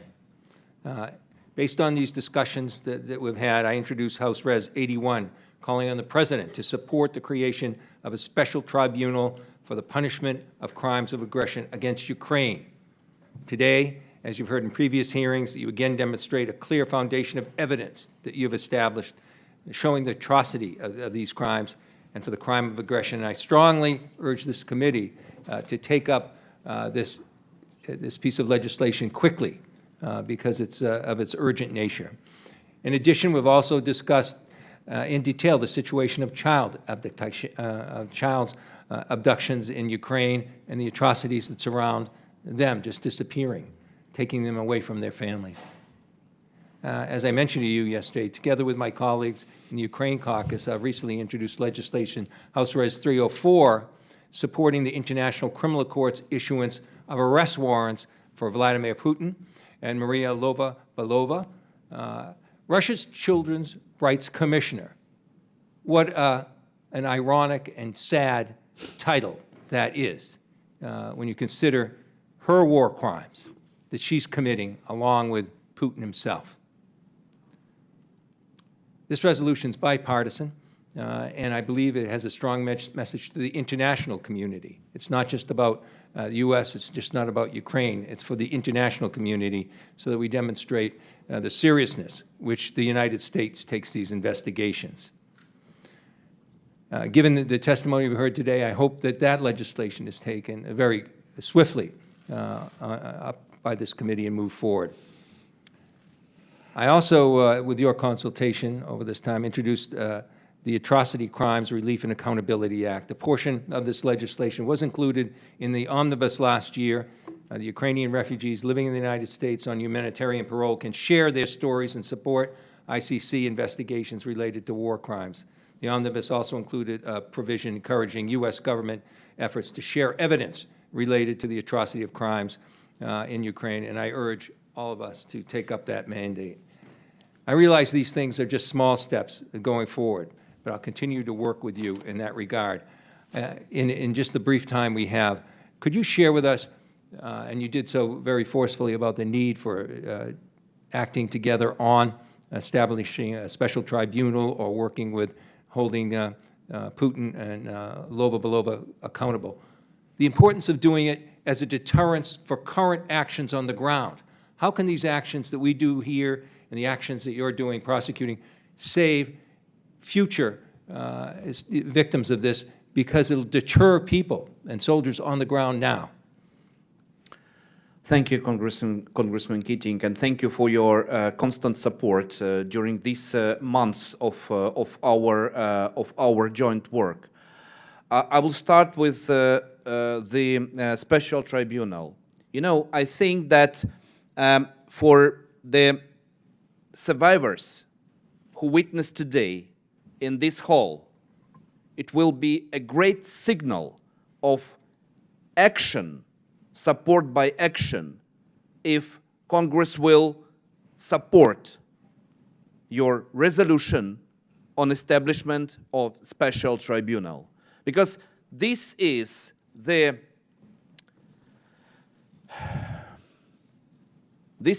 need of Ukrainian nation. They all understand, we all understand, that if act of aggression would not have been committed, it saved the lives of hundreds of thousands of people who were killed in course of this war of aggression. Let's not forget about our servicemen. Their lives are not protected by the international humanitarian law because they fight protecting their country. But who is responsible for the deaths of our servicemen? Those who started aggression. Let's not forget about our servicemen, about their families, their mothers, wives, children, their husbands. We have a lot of servicemen, women who also were killed. And the only measure of justice for them is to hold aggressor accountable for the crime of aggression. And establishment of this tribunal, it's not only to ensure measure of justice for them, but also it will be a strongest signal to Putin and also to his surrounding, people who support him, but who maybe don't want to die with him. It could help to obtain changes within Russia, because everyone in Russia, including, should understand that Putin will be forever war criminal, not only for war crimes, not only potentially for the crimes against humanity and for genocide, but also for the crime of aggression. And this should deter any future aggressor in any other part of the world to start aggression, only if they will see that all countries are united and ready to punish aggressor for the act of aggression. Thank you. Yeah, thank you very much, Congressman Keating. I now recognize myself, and I'm so grateful for the leadership of Chairman Mike McCaul and Ranking Member Greg Meeks. You can see this is bipartisan support by our leadership to expose to the American people, to the Russian people, the murderous atrocities of war criminal Putin. Additionally, indeed, it's unprecedented, really, how bipartisan this is with Congressman Keating and myself and the others who are here today in support of the people of Ukraine for victory. To the survivors of war criminal Putin's mass murder and Prosecutor General Kostin, thank you for being here today. Also, I want to thank Ambassador Oksana Markarova, who has been so effective for the people of Ukraine here in Washington. Your testimony is critical to exposing the heinous acts of war criminal Putin. As chairman of the Helsinki Commission, I was grateful to lead House Resolution 154, recognizing Putin atrocities in Ukraine as genocide, with Ranking Member Steve Cohen. The litany of war crimes, including the forced kidnapping, raping, murdering of Ukrainian children, dictates that we call these actions what they are, genocide. This war, General, is being recorded as no other war has been before. Through videos, cell phones, drones, open source intelligence, satellites, and other digital sources, photographs and reporting are being disseminated through social media, including Telegram. Additionally, with barcode on military equipment for the courageous people of Ukraine, American taxpayers can be assured that there is a tracking of the equipment so that it's not diverted. Intentional diversion can be avoided. International organizations and NGOs are collecting information and evidence and using also artificial intelligence, using facial recognition software for the military who are committing atrocities. What opportunities and challenges do these technologies pose? How can evidence be stored to ensure that it's not corrupted or altered? Thank you. Thank you, Congressman Wilson, for your strong support, and thank you for your question. We return to the issue of how to use all the evidences which are collected electronically and which are stored in different places at the moment, how to use them as a matter of evidence, and how not to lose the cases where we have evidences which are collected on electronically.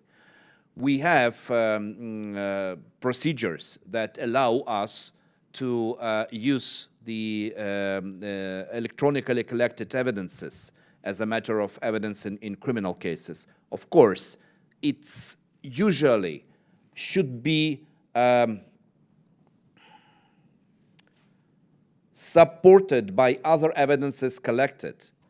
We have the cases where only because there were cameras still operating, we have identified perpetrators of the war crimes committed.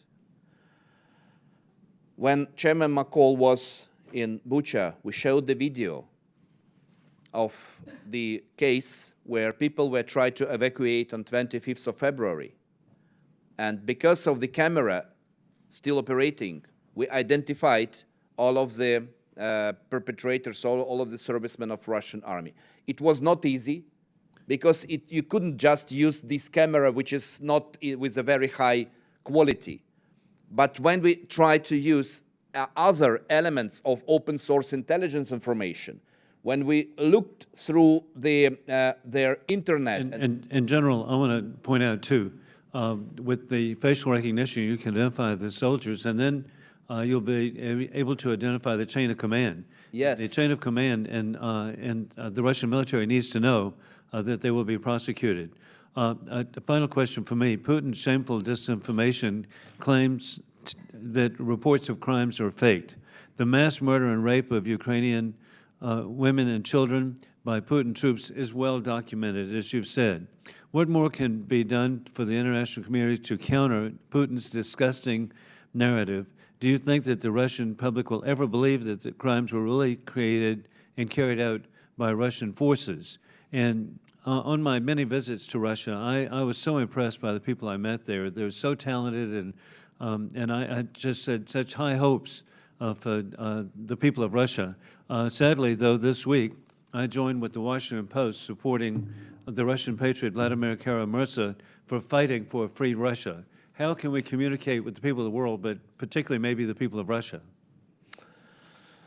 First, I will answer the first question about the evidences of atrocious war crimes. What we did, starting from the appearance in Bucha, we immediately invited and asked all world-known media to join our first police and special forces when they entered the city. We did the same when we liberated Kharkiv region. And as soon as we get information about mass grave in Izium, we didn't dig these mass graves before all journalists who wanted to be present come. And this was done in presence. So this is the best evidence for the world that everything which we are telling is true. For the second question, I'm sorry, was about? How can we appeal to the people of Russia the truth? And I think, and you just answered it. And so with that, I'm actually happy to now recognize the distinguished congressperson from Rhode Island, Congressman David Cicilline. Thank you, Mr. Chairman. Thank you, Prosecutor General Kostin. It's Good to see you again, and thank you for your testimony, and most importantly, for the important work that you are doing and your colleagues to ensure that both the Ukrainian government and the international community seek and obtain accountability for the horrific war crimes that Russia has carried out in Ukraine. And we have all watched, as well as the entire international community has witnessed, Russia launch airstrikes and missile attacks on apartment buildings, a maternity ward, schools, train stations, and other civilian targets. In Bucha and Irpin, journalists and forensic doctors have meticulously documented the horrors carried out by Russian forces, including, as you said, the rape, torture, and execution of civilians. And throughout Ukraine, we have seen Russian forces forcibly deport Ukrainians, including thousands of young children, to Russian-controlled areas. These heinous acts are war crimes, plain and simple, and both the United States and the entire international community have a critical role to play in supporting the Ukrainian government and the international institutions as they work to pursue justice and accountability for all the victims of these horrific atrocities. And so my first question, Mr. Kostin, is, you know, according to UNESCO, more than 240 Ukrainian heritage sites are estimated to have been damaged since the Russian invasion last year, including the Kharkiv State Academic Opera Theater and Mariupol's Museum of Local Lore. And Putin has terrifyingly made culture both a justification and an object of war with Ukraine, with deliberate aims to destroy what it means to be Ukrainian. So my first question is, how can the international community, and particularly the United States, support your efforts with respect to this particular pernicious effort by the Russian government and the Russian forces? Thank you for your question. We, of course, treat these actions as an element of intentional and potentially genocidal policy of Russian Federation. Our team, we have a special team of war crimes prosecutors who are now concentrated on our structural case of the crime of genocide. And we are collecting evidences together with our state institutions in order to not only to fix the number of cultural heritage destroyed by Russian forces, but also to establish the links between this destroying and some other actions. Like, for instance, we are now establishing, I'm talking about different story, establishing the links between cyber and kinetic attacks on objects of critical civil infrastructure, trying to establish the case of cyber crime as a war crime. So, coming back to the heritage, of course, we will need more expert support because the issue of cultural prosecution and punishment for the cultural genocide is not very well established on a world level. So I will be grateful for expert support in this field in order to check the evidences and to prepare a strong case. And I fully agree with you that this is an act of genocide. Thank you. And, you know, we passed in the last Congress a piece of legislation called Justice for Victims of War Crimes that Senator Grassley and Senator Durbin and Representative Sparks and I worked on, which would allow us to prosecute people for war crimes if they are in the United States for war crimes they've committed anywhere in the world, which I think will give us an additional tool. But as Mr. Keating was saying, it's so important for the Russian military to see evidence that they will be held accountable if they continue to engage in this really horrific conduct. What can we do right now as members of the United States Congress to support your work and make certain that you are successful as the chief prosecutor in holding both Vladimir Putin and all of the Russian military accountable for their conduct? What can we be doing to be helpful? I will not repeat the issue of supporting of special tribunal. I have already pointed out this.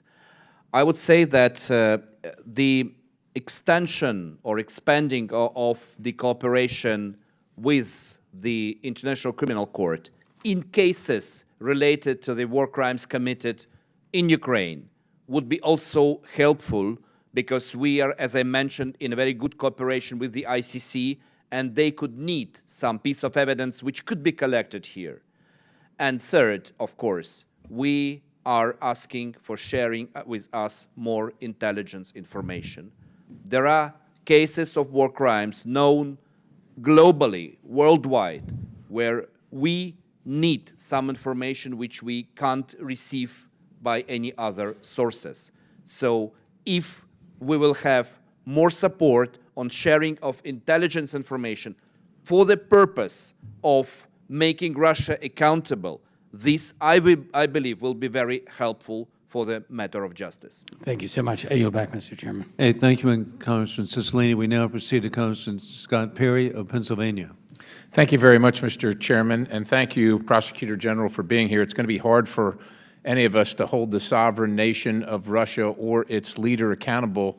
We need to try and do that. In the meantime, what we can do is make sure that we are on our best behavior. And as you probably know, in America, yesterday was tax day. Americans are forced to send in their hard-earned dollars, oftentimes for things they don't agree with.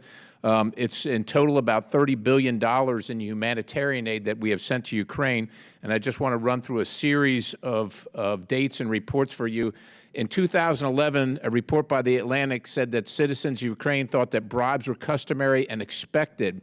In 2011, the president of Ukraine stated that bribes and corruption cost the country about $2.5 billion, or 10 to 15% of the country's budget. In 2016, a report indicated that between 38 and 42% reported paying a bribe to access basic public services. In 2022, the former head of the Asset Recovery and Management Agency was charged with embezzling $10.6 million in funds. And in 2022, the National Corruption Bureau of Ukraine observed and noted corruption remained common at all levels in the executive, legislative, and judicial branches. Sir, we want to make sure that all our money is safeguarded and that we're not involved not only in losing that money that the American taxpayer works hard for, but in the corruption itself. And I want to bring another series of events to you. The UK Serious Fraud Office froze $23 million of a guy named Zolchevsky's assets.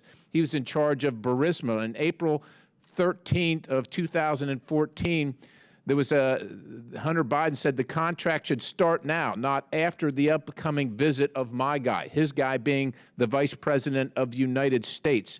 On April 22nd of the same year, Hunter and Archer said that Ukraine must understand the value of Burisma. And on May 12th of 2014, Hunter Biden said started working for the Burisma board at $83,000 in change per month. On May 12th, Zolchevsky's envoy said, use your influence to combat the Ukrainian government's allegations against Burisma. George Kent from our embassy told the DOJ that Burisma paid $7 million in bribes to prosecutors to kill the investigation into bribes for gas and oil permit license. February 10, 2015, Urema replaced by Viktor Shokin. And then a Soros-funded activist group called the Anti-Corruption Action Center, which is ironic, said that Shokin was not pursuing Zolchevsky, which of course was absolutely not the case, because on February 2nd of the same year, Viktor Shokin issued arrest warrants for Zolchevsky and wanted to seize his assets. And then on February 12th of 2016, President Biden called then President Poroshenko. And then on February 17/18 of 2016, literally 10 days later or thereabouts, Viktor Shokin, the prosecutor general, was fired. May 13th of 2016, Joe Biden, the president, now vice president then, tells President Poroshenko that $1 billion in loan guarantees would be forthcoming. And then in the intervening time, then Vice President Biden went before the Council on Foreign Relations and announced that I told them they had to fire the prosecutor general, or they want to get the loan guarantees. And what do you know? Son of a bitch, the prosecutor was fired.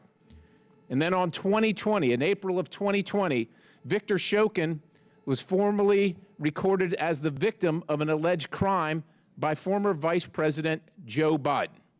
So, sir, with all of that information, in 2019, one of your predecessors as Prosecutor General announced a reinvestigation into Burisma and some of their high-level employees. The Prosecutor General was reopening and auditing criminal cases that his office believed had been mishandled or that the conduct of the previous offices had not been proper.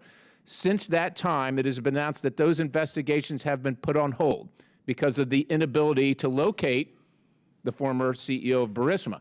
But we probably can locate Hunter Biden. Mr. Kostin, what is your office's position that Burisma needs further investigation, and will you commit to investigating Burisma to the full extent, no matter what pushback you get and no matter who you need to call as a witness, including Americans that might be involved in the corruption and malfeasance and loss and theft of taxpayer money in your country?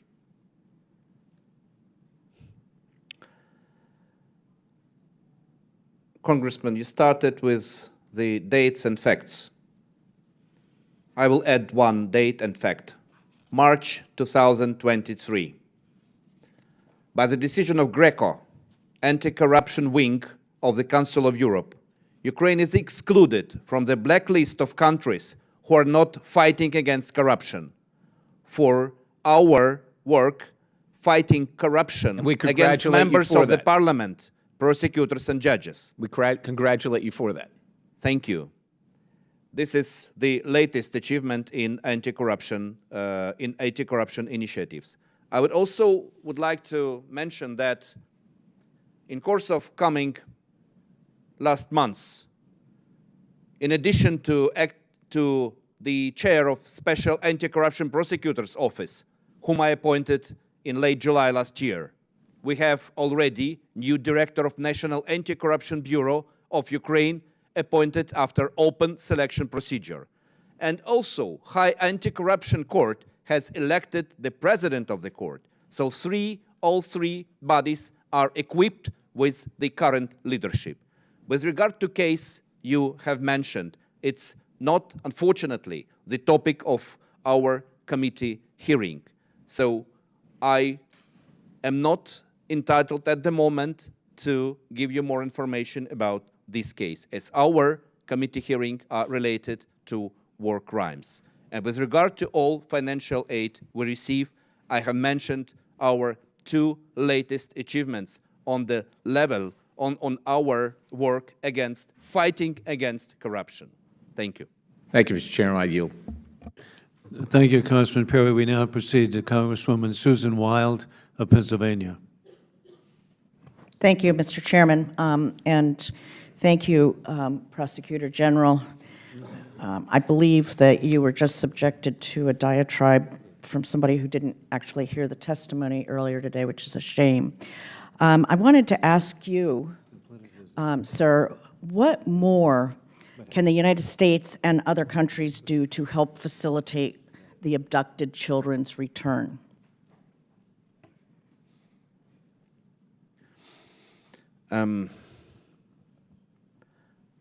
I think that we all should be vocal, as I mentioned, every day. Not only the governments of states, I mean not only US but the others, but also maybe you all as a members of parliament who represent American nation. I think that Putin, who is suspect in committing this crime, should feel that he stayed alone. And even governments of some countries who are trying once again to be complementary to him should receive strong feedback, let me use this word, from the other countries, including the US, saying that you can't be neutral with regard to such crime committed by Putin. I would agree with you on that, and I think that a number of us try very hard to elevate this subject as much as possible. I would also note that the subject of missing, exploited, kidnapped children does not belong in any discussion about political matters such as my colleague just raised. Can I ask you, has the United States assistance to Ukraine been sufficient in specifically, I'm not talking about weapons or anything else, in the efforts to return and reintegrate Ukrainian children?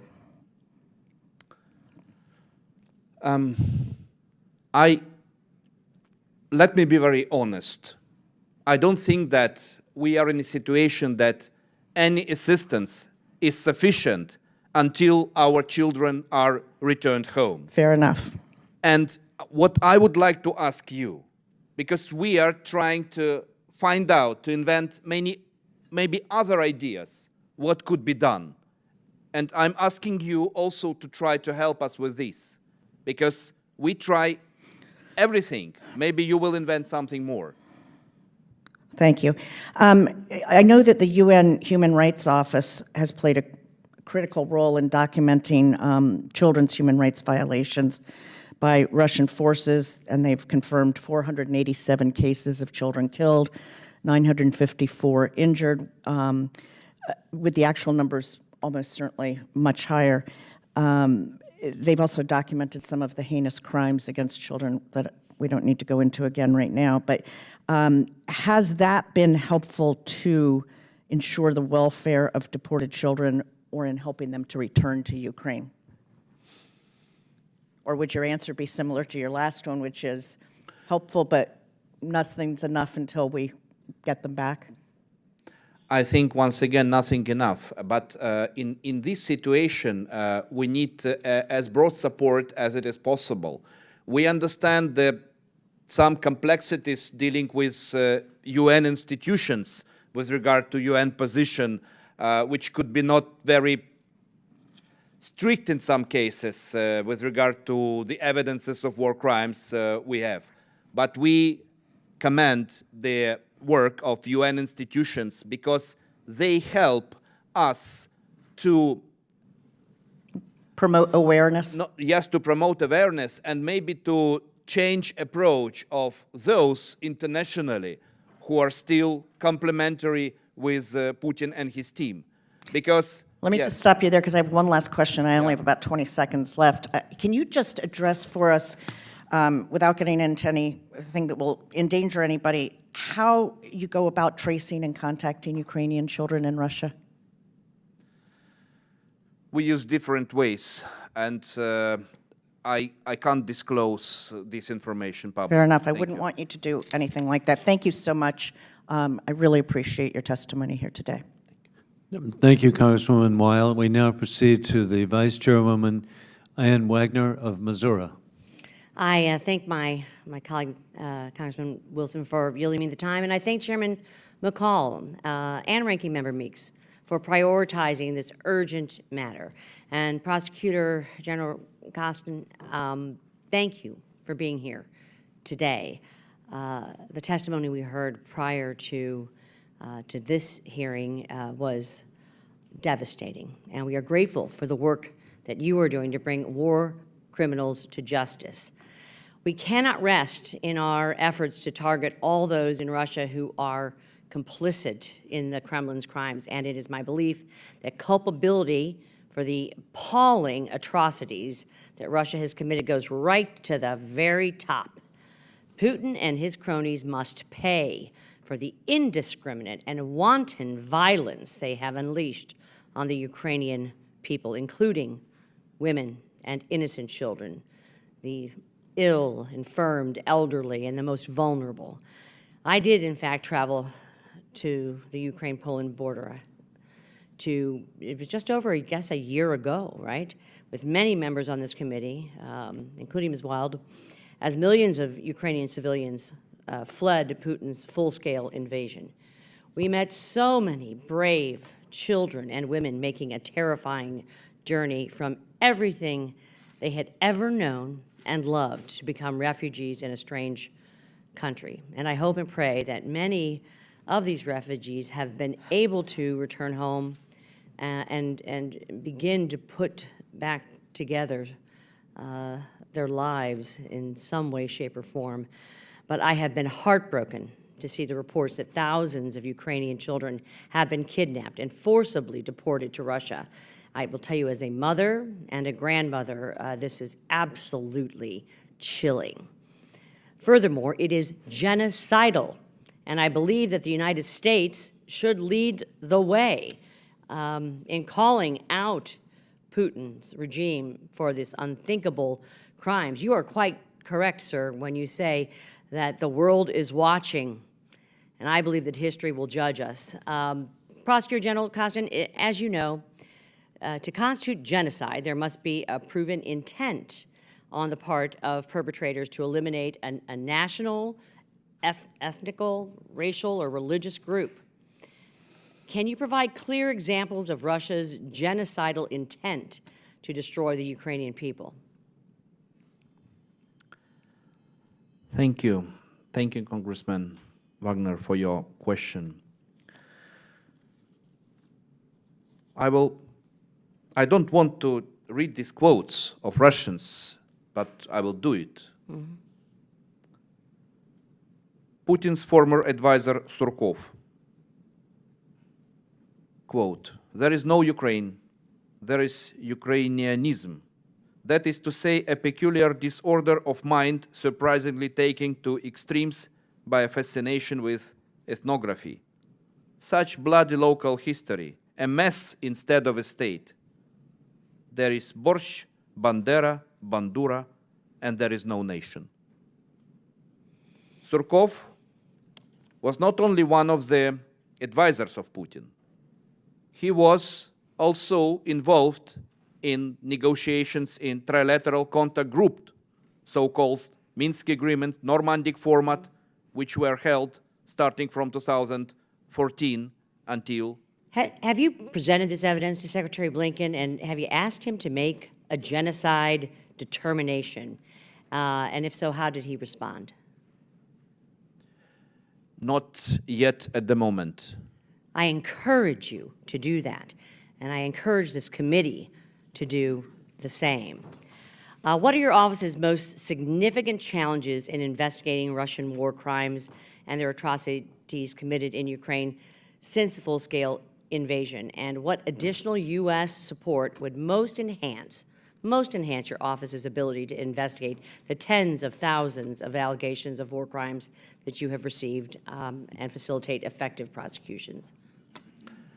You know, the most challenging is to identify the perpetrators, especially in cases where the survivors have a physical contact. I mean, if they were forcibly detained, even not about sexual abuse or any torture, even in other war crimes, but where they have they saw these people. But if their people were protected, you know, but their faces were protected, it's not very easy to identify these perpetrators. In some cases, we have identified the military units. We have identified who was the commander of military unit, but we need also to identify the perpetrators. In other cases, like in intentional destroying or missile attacks against our critical civil infrastructure, right. Some of these attacks started thousands of kilometers far from our border by air forces of Russian Federation, because these missiles can fly thousands of kilometers. And the consequences of these attacks, you know, are in some cases tens of civilians killed, hundreds of civilians wounded. And we need to identify who gave coordinates of the object, who gave the order, and who initially pushed the button. Well, certainly my time has expired. I appreciate the chair's indulgence, and I would just say this, that the U.S. must provide whatever technical resource support that we can to help you get these prosecutions, and I will yield back. Thank you again, sir, very much. Thank you. And in this respect, once again, the sharing of intelligence information could be helpful to investigate such cases. Thank you.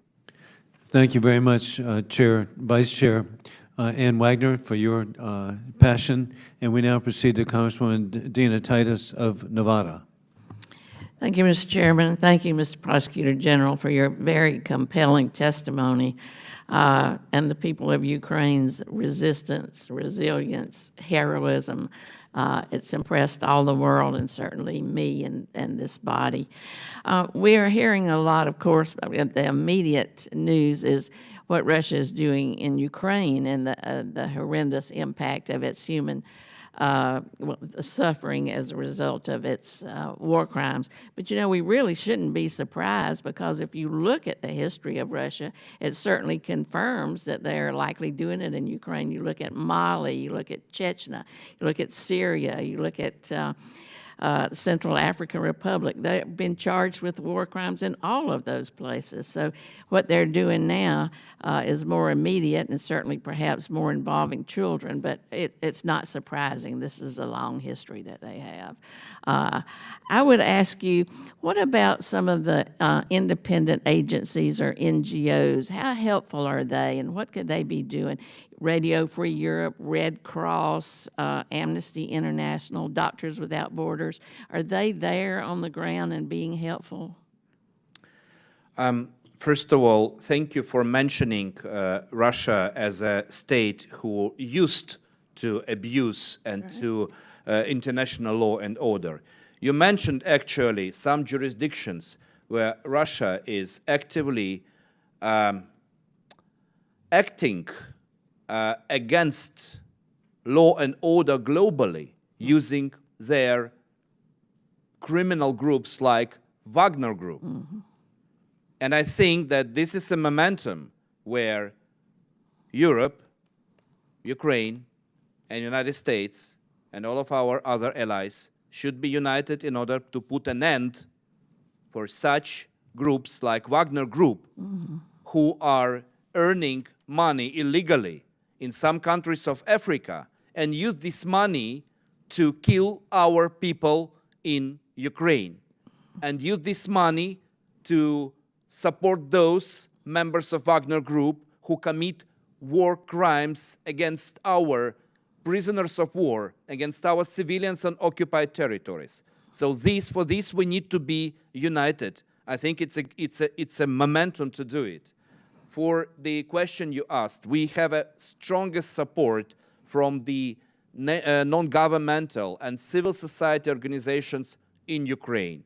We have a group under in my office, which is named the Group of International Experts, where we have 6 directions of activity with regard to investigation and prosecution of war crimes, starting from children, sexual violence, and others, including the protection of rights of media, of journalists who were killed and suffered during this war of aggression. Because we have internationally, we have foreign journalists who were also killed, and we're investigating these cases together with other, my colleagues from other countries. But this group includes more than 40 NGOs and civil society organizations, and most of them are supported by grants from the United States and from European Union countries. And for this makes it possible for them to help us in documenting and prosecuting war crimes, to help to deal with victims and survivors, especially from vulnerable groups. And this work is extremely important. We are communicating with them on a permanent basis. I have a special envoy in my office who is communicating with all our NGOs and civil society organizations. So we are united with them, and their support is very important. I'm glad to hear that. That's great. Let me ask you about some of Russia's allies, like Belarus. Are they engaged in this too, or should they be held accountable when all is said and done? We have the citizens of Belarus who are identified as war criminals, and we have cases against them. Even some of them are already finished with conviction. I firmly remember about one case. And we, of course, for us, doesn't matter who from which country war criminal is. Yeah. If war crime is committed on Ukrainian land against Ukrainians, wherever, we indict and we convict all of them. Thank you. Thank you. I yield back. Thank you very much, Congresswoman Titus. We now proceed to Congressman Andy Barr of Kentucky. Thank you, Mr. Chairman, and I thank the witness, and I think your testimony here today demonstrates that Russian crimes against humanity in Ukraine it's not just about supporting the Ukrainian resistance and the sovereignty of the Ukraine as a nation and as a people, but it's also about countering a systematic and widespread attack against civilization. That's what NATO assistance of Ukraine is about. It's about certainly supporting the Ukrainian resistance in defense of the freedom and sovereignty of Ukraine, but it's also a defense of humanity and civilization. And I commend your testimony here today. We know that throughout history, occupations are expensive, and that insurgencies are less expensive. Can you talk about whether Russia is prepared for a long conflict, and whether Russia has the ability militarily and economically to support a long-term occupation of a population that will fight them? And what has been the reaction of supposedly ethnic Russian people in the face of these war crimes in Ukraine? Could you the last part of your question? Yeah, so you mean Russian ethnic people who are citizens of Ukraine? Right. These supposedly Russian ethnic people, are they resisting? And does Russia have the capability of maintaining a long-term occupation of a population that is resistant to their occupation? You know, when we are talking about the group of people who are potentially the victim of the crime of genocide, we are talking about Ukrainians as a nation, and doesn't matter the ethnicity of Ukrainians we are talking about. So all Ukrainians, once again, doesn't matter who are they by ethnicity, they are struggling for Ukrainians' sovereignty, freedom, and to liberate our country. As you investigate Russian genocide, we know that the Chinese are supporting dual-use technology and sanctions evasion by Russia. China is also actively engaging in systematic genocide itself against the Uyghur people in Xinjiang. Are we seeing China transport any surveillance technology or methods that they're using against the Uyghurs to Moscow? I think it's a more relative question for our intelligence and for our military. From cases we have in my office, I have no information of such scale, but if you have such information and if you share with us, of course, we will start our check. Let me ask you about sanctions. Following the invasion of Ukraine in 2022, the United States sanctioned Vladimir Putin and Russian Foreign Minister Sergei Lavrov. Following the 2014 invasion of Crimea, sanctions were levied against 11 Russian State Security Council members. In your opinion, has U.S. sanctions effectively cut off individuals who are enabling and supporting these war crimes? And are there individuals that would be effective to sanction who the United States or the West has not yet sanctioned and who you believe are responsible for these war crimes? I think that it's extremely important to proceed with sanctioning Russians. And first of all, I would say Russian banks, Russian nuclear industry, because you all know that Russians' attacks on Ukrainian nuclear power stations, they raise risks globally, and they use it blackmailing practically the world, and the world should be strong in order to resist this blackmailing and sanctioning more on Russian nuclear industry. And I will add, if you allow, it's important. In cases of deportation of Ukrainian children, we have information about dozens or even hundreds of Russian officials, even of lower level, in the regions who were involved in this policy, and sanctioning them will also play deterring effect for the others, for Russian officials who should think before taking part in these war crimes. Please share with us the identity of those Russian officials so that we can share with Treasury and recommend sanctioning those individuals who forcibly separated children from their families. We will do it. Thank you. I yield. Thank you. And thank you very much, Congressman Barr. And we now proceed to Congressman Colin Allred of Texas.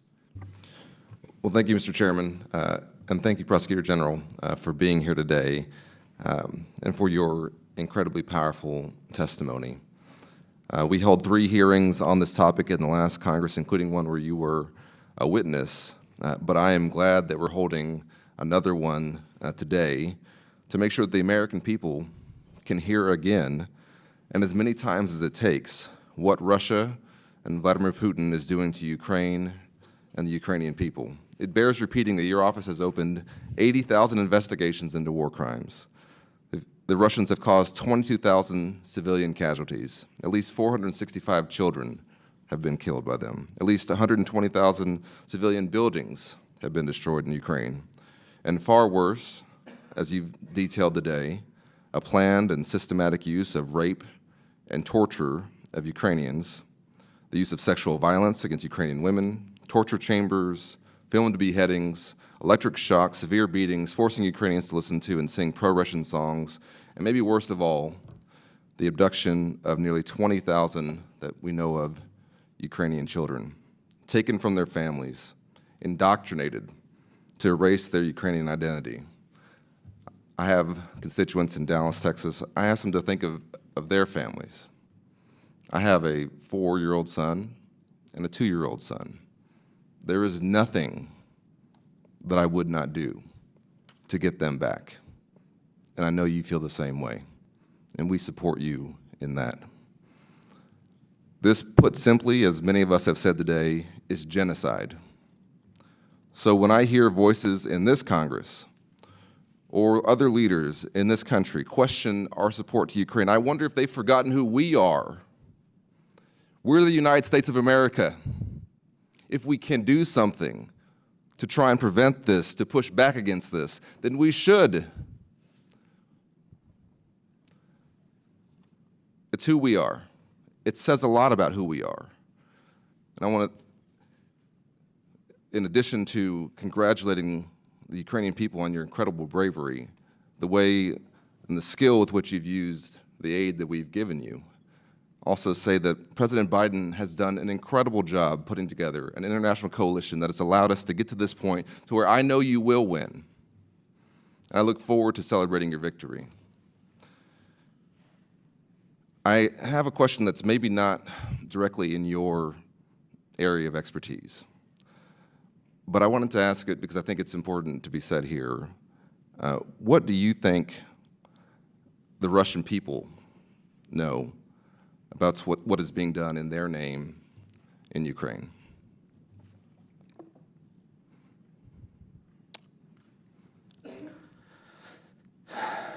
You know, it's quite difficult to answer properly because no one of us know what is in their heads.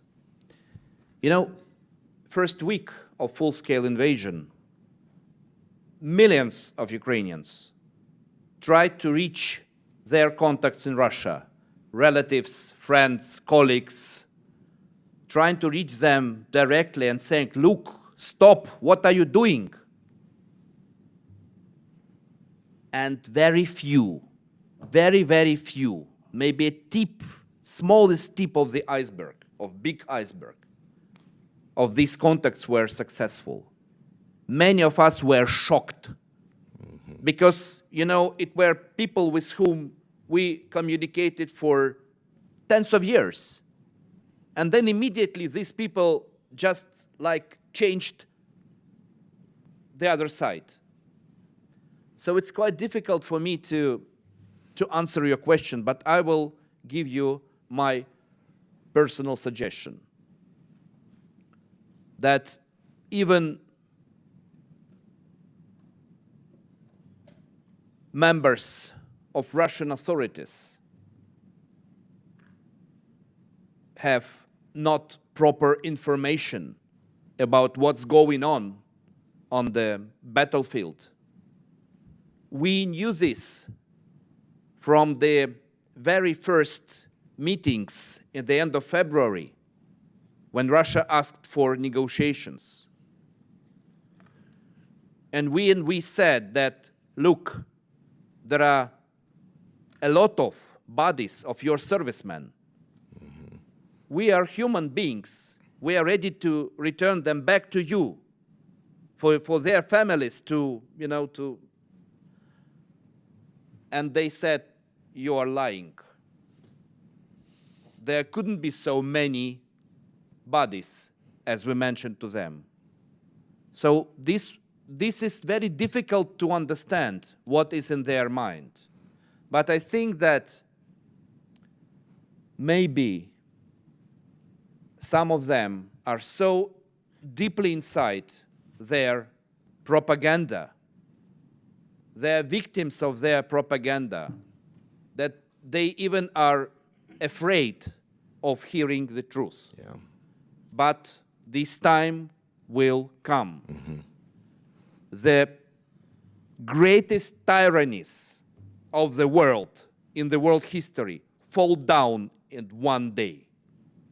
And this day will come, and these people will open their ears and will open their eyes to see the truth, to understand that they are also responsible because it was a policy of their country, and they need to take this responsibility.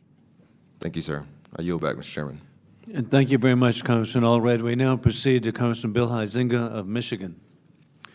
Thank you, Prosecutor General, for being here. I'm going to make a statement, and then I have a couple of questions for you.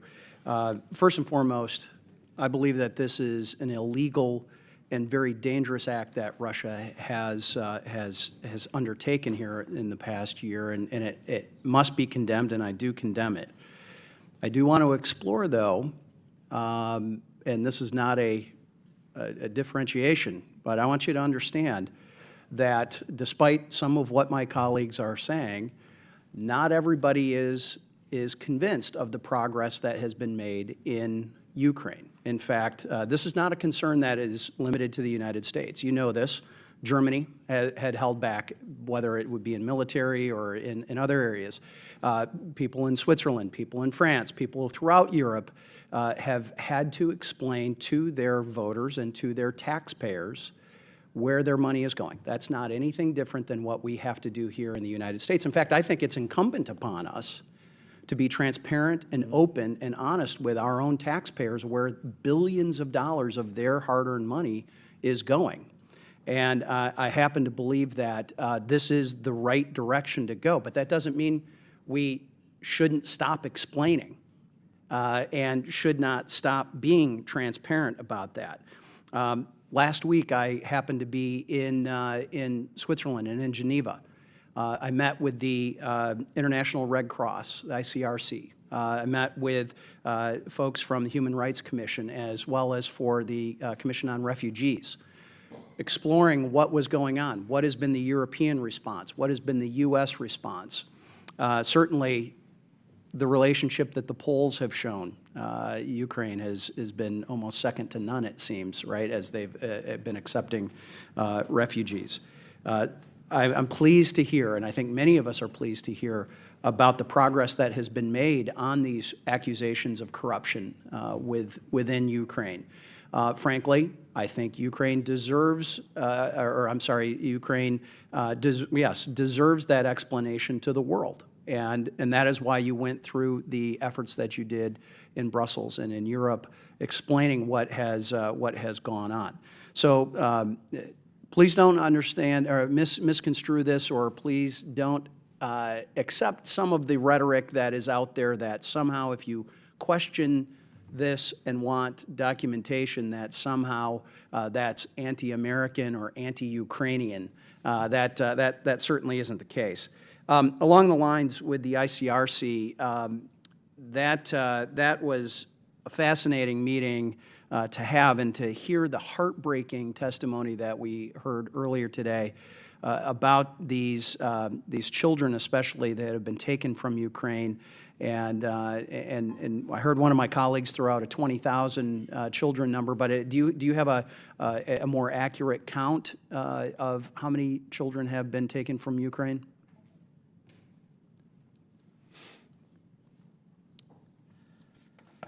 The number is changing every day, so it's close to 20,000, of which only 361 returned home.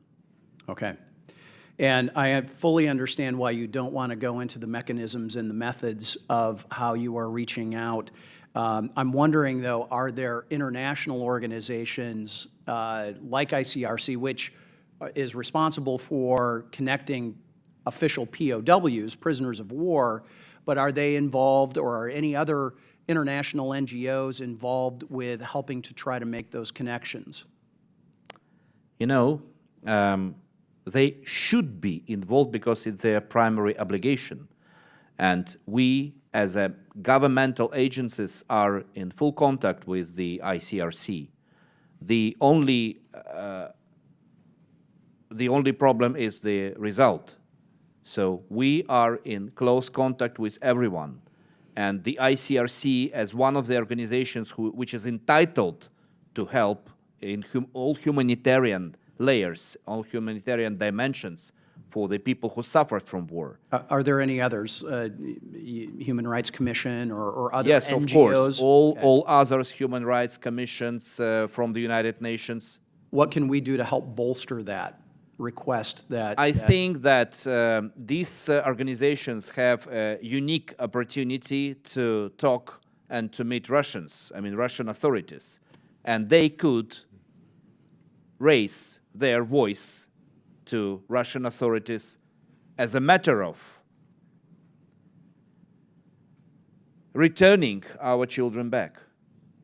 I think it could be a good start for them. And they have full opportunities to help us with this. And we are in contact with them. Great. And I know my time has expired. I just want to hear very briefly your commitment to make sure that ICRC and other organizations are being granted access to Russian POWs, much as you would rightly demand that ICRC and others are having access, constant access, not just periodic or one-time sort of access to Ukrainian POWs that might either be in eastern Ukraine or in Russia. We have sufficient legislation and sufficient procedures which enable ICRC to visit prisoners of war of Russia which are held in Ukrainian facilities. If I will know any problem, let them contact me and we will sort it out. I appreciate that and I yield back. Thank you. Chair recognizes the gentleman from Minnesota, Mr. Phillips. Thank you, Mr. Chairman. Mr. Chairman, I'd like to ask the gentleman if he could allow me 20 seconds to respond at this time. The gentleman yield 20 seconds? Sure, I yield. Thank the gentleman for yielding. I just want to clear the air. This committee, and I apologize to the Prosecutor General, you weren't here in this committee 2 weeks ago when we had a hearing, but the rest of us were. It was clear. We had the Inspector General's reports and evidence from the State Department, from USAID, and from the Department of Defense, and a third party, Deloitte accounting firm, all looking at all the monies that were expended by American taxpayers. And that money was, their report was, it was spent with responsibility, full accountability, and there was no evidence to the contrary. I yield back to Mr. Phillips, and thank you. Thank you, and thank you, Mr. Chairman, for the recognition. I'm disgusted and I'm horrified. I've served in this institution for 4 years, and today changed me. Horrified and disgusted by what I saw on that screen, the video of the atrocities. Horrified and disgusted by listening to the most heartbreaking testimony I've ever heard by survivors of Vladimir Putin's war crimes.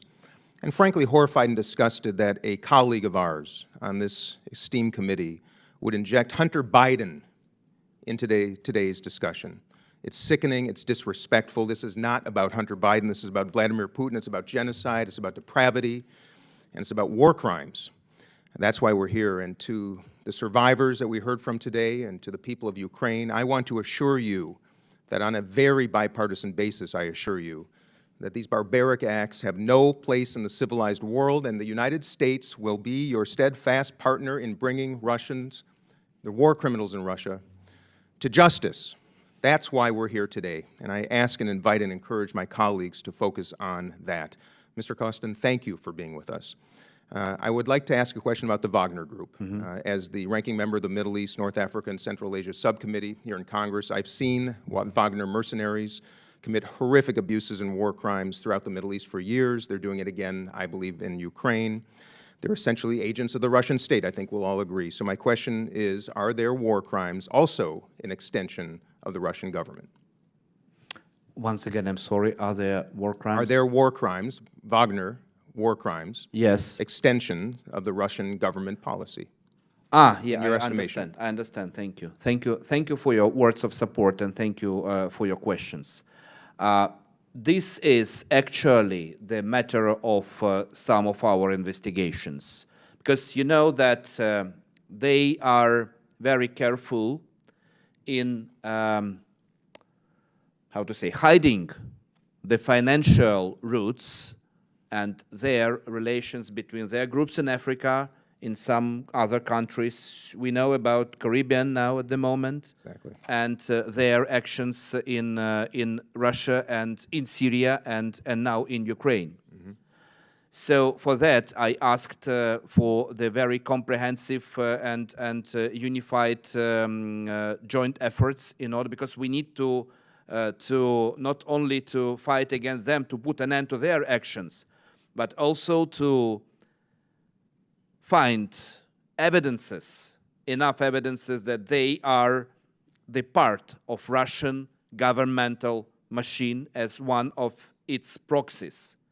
For that, once again, we need support on the level of investigation, prosecution, and findings on also financial level.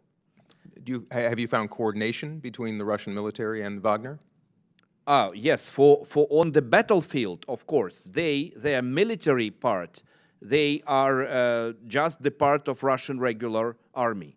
So they are coordinated by the same military command. But we are also talking about the other part of Wagner, not only which are used on the initial battlefield, but the other part which is involved in committing war crimes against our prisoners of war, against our civil population on occupied territories. So there are several angles of their activity. Thank you, sir. My time is running out. I just want to encourage this committee and this institution and this country and the entire free world to employ what Franklin Delano Roosevelt referred to as the arsenal of democracy, to ensure that not only does Ukraine survive but thrives, and that we pursue every single war criminal in this world.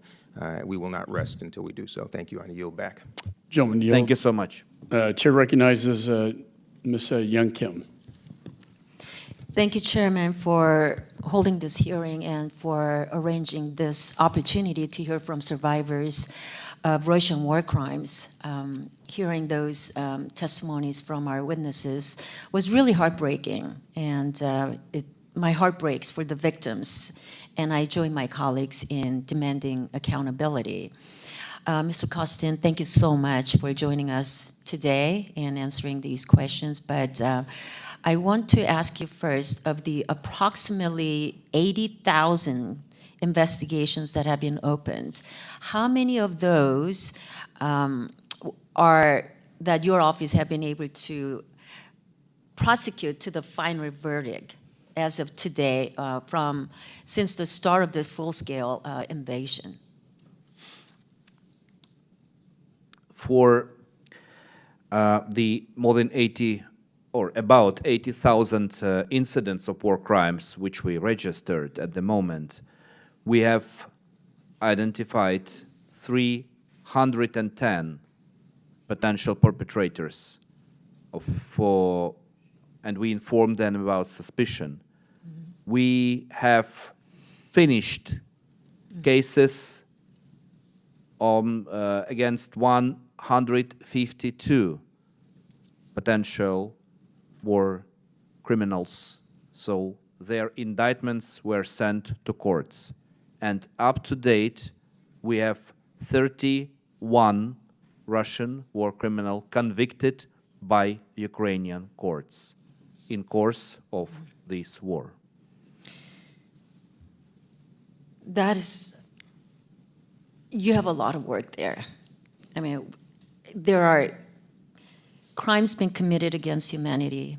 We want to see justice. And especially as we heard these testimonies and hearing you detail the stories of rape and sexual violence against Ukrainian women, and especially against girls, it's heartbreaking.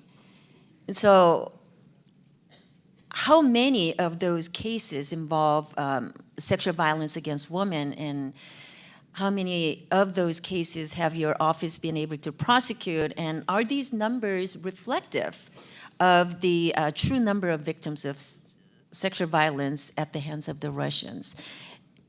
You've only identified 31 out of the 80,000 that you're investigating, 310 identified, 152 potential, and you said 31 committed by Russians. We look, I mean, it's a very small number that so far that's been identified compared to what we are seeing. The issue, I mentioned 31 cases which have conviction verdicts of courts. And some of them are held in absentia because we have identified the perpetrators. We have full set of evidences, but we can't wait if we someday will capture them. But the procedure of cases in absentia is a little bit longer because of procedural limitations. So I think that in course of this war, to convict already 31 persons, where in many cases it's very difficult for us to identify, is the result which is respected actually by Ukrainians. Sure. We have thousands of the war criminals whom we identified, but we have no full set of evidences. That's why I'm asking also for intelligence information. And I could comment on conflict-related sexual violence if you wish. We have. Sure, yes, let's do that. But I do want to talk about the other areas of, since the beginning of the war, Russia has intentionally targeted apartment buildings, playgrounds, malls, train stations, schools, where Ukrainians were trying to flee the fighting. And they show no regard for the lives of women and children. And it even bombed a building where there was a clear word written, children, right? It was so large, so bold that you can see it from the satellite in space. These are war crimes, plain and simple. So what do you believe is Russia's goal in terrorizing Ukrainian civilians this way? You know, this war shows that Russia, many of Russians, they are dehumanized. This is maybe the only possible explanations why are they so brutal. Because when I spoke with the survivors, you met only 2 of them today. We meet with others. And you can't understand absolutely why they are doing this. Maybe just because they want to destroy Ukraine as a country and as a nation. Maybe they have been told that people in Ukraine are waiting for them. And when they understand that this is not the true, they start to kill, they start to torture, they start to do, I mean, bombing this theater.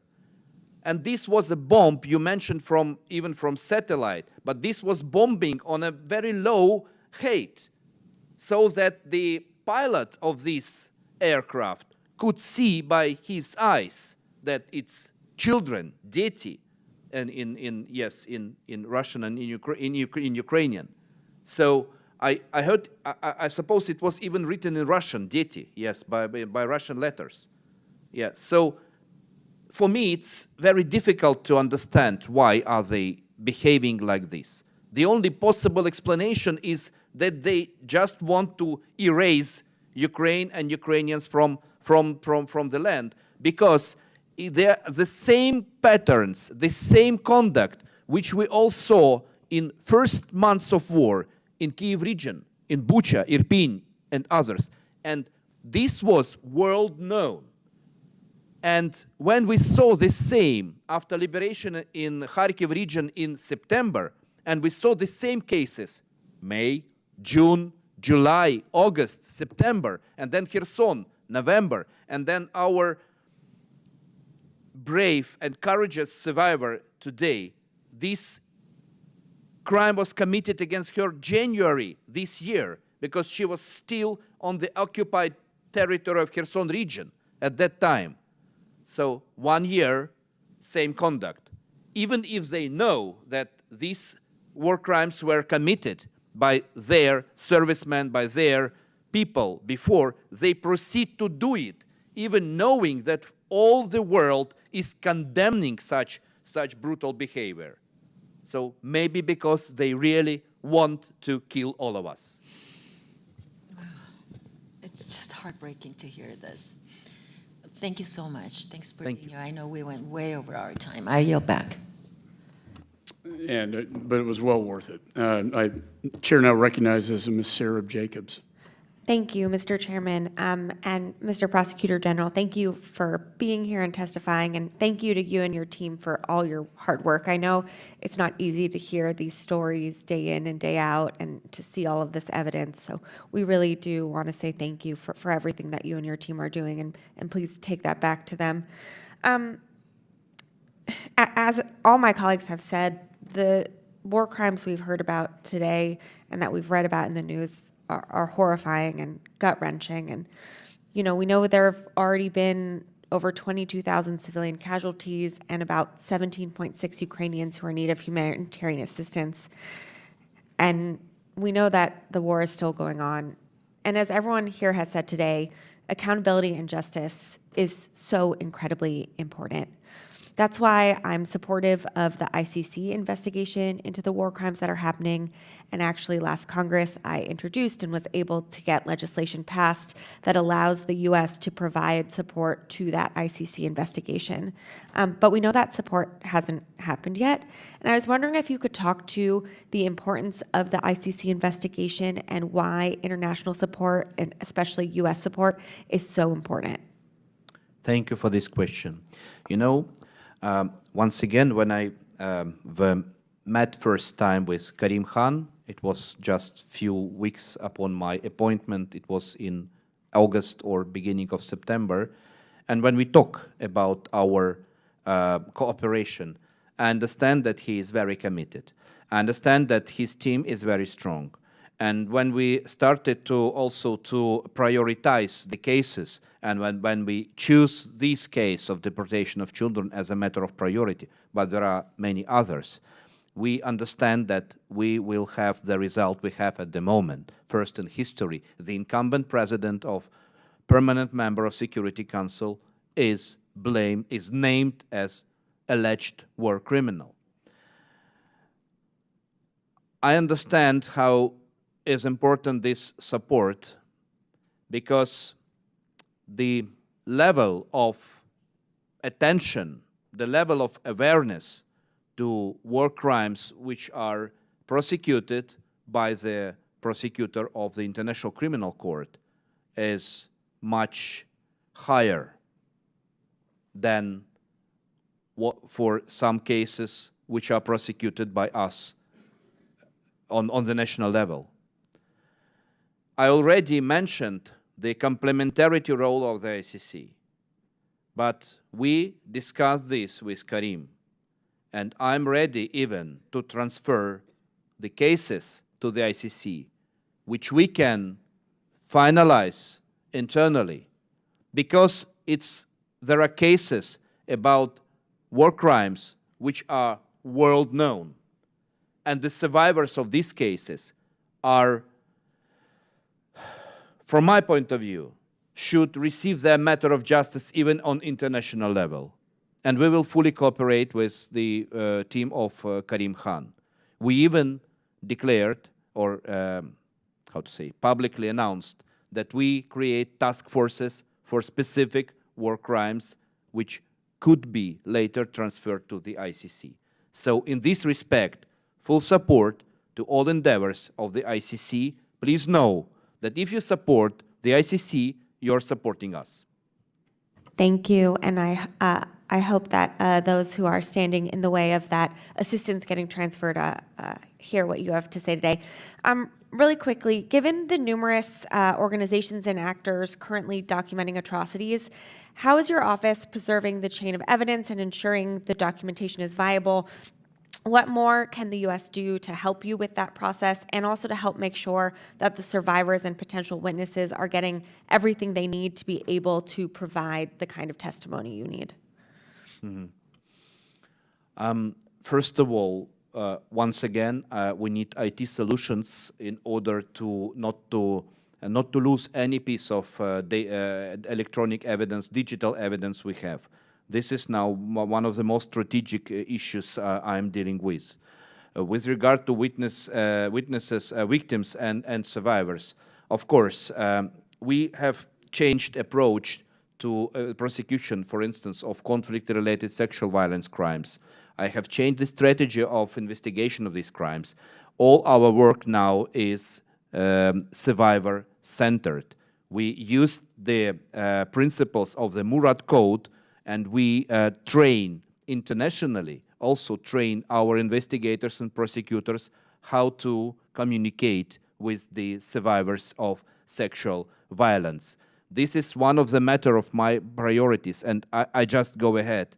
The issue is that the survivors from vulnerable groups, they need much more care and treatment, not only protection on and their support for the matter of justice for them, but also as a matter of their care for psychological support, financial even support. We are dealing with these cases in Ukraine, and usually we have support from NGOs and from also state institutions.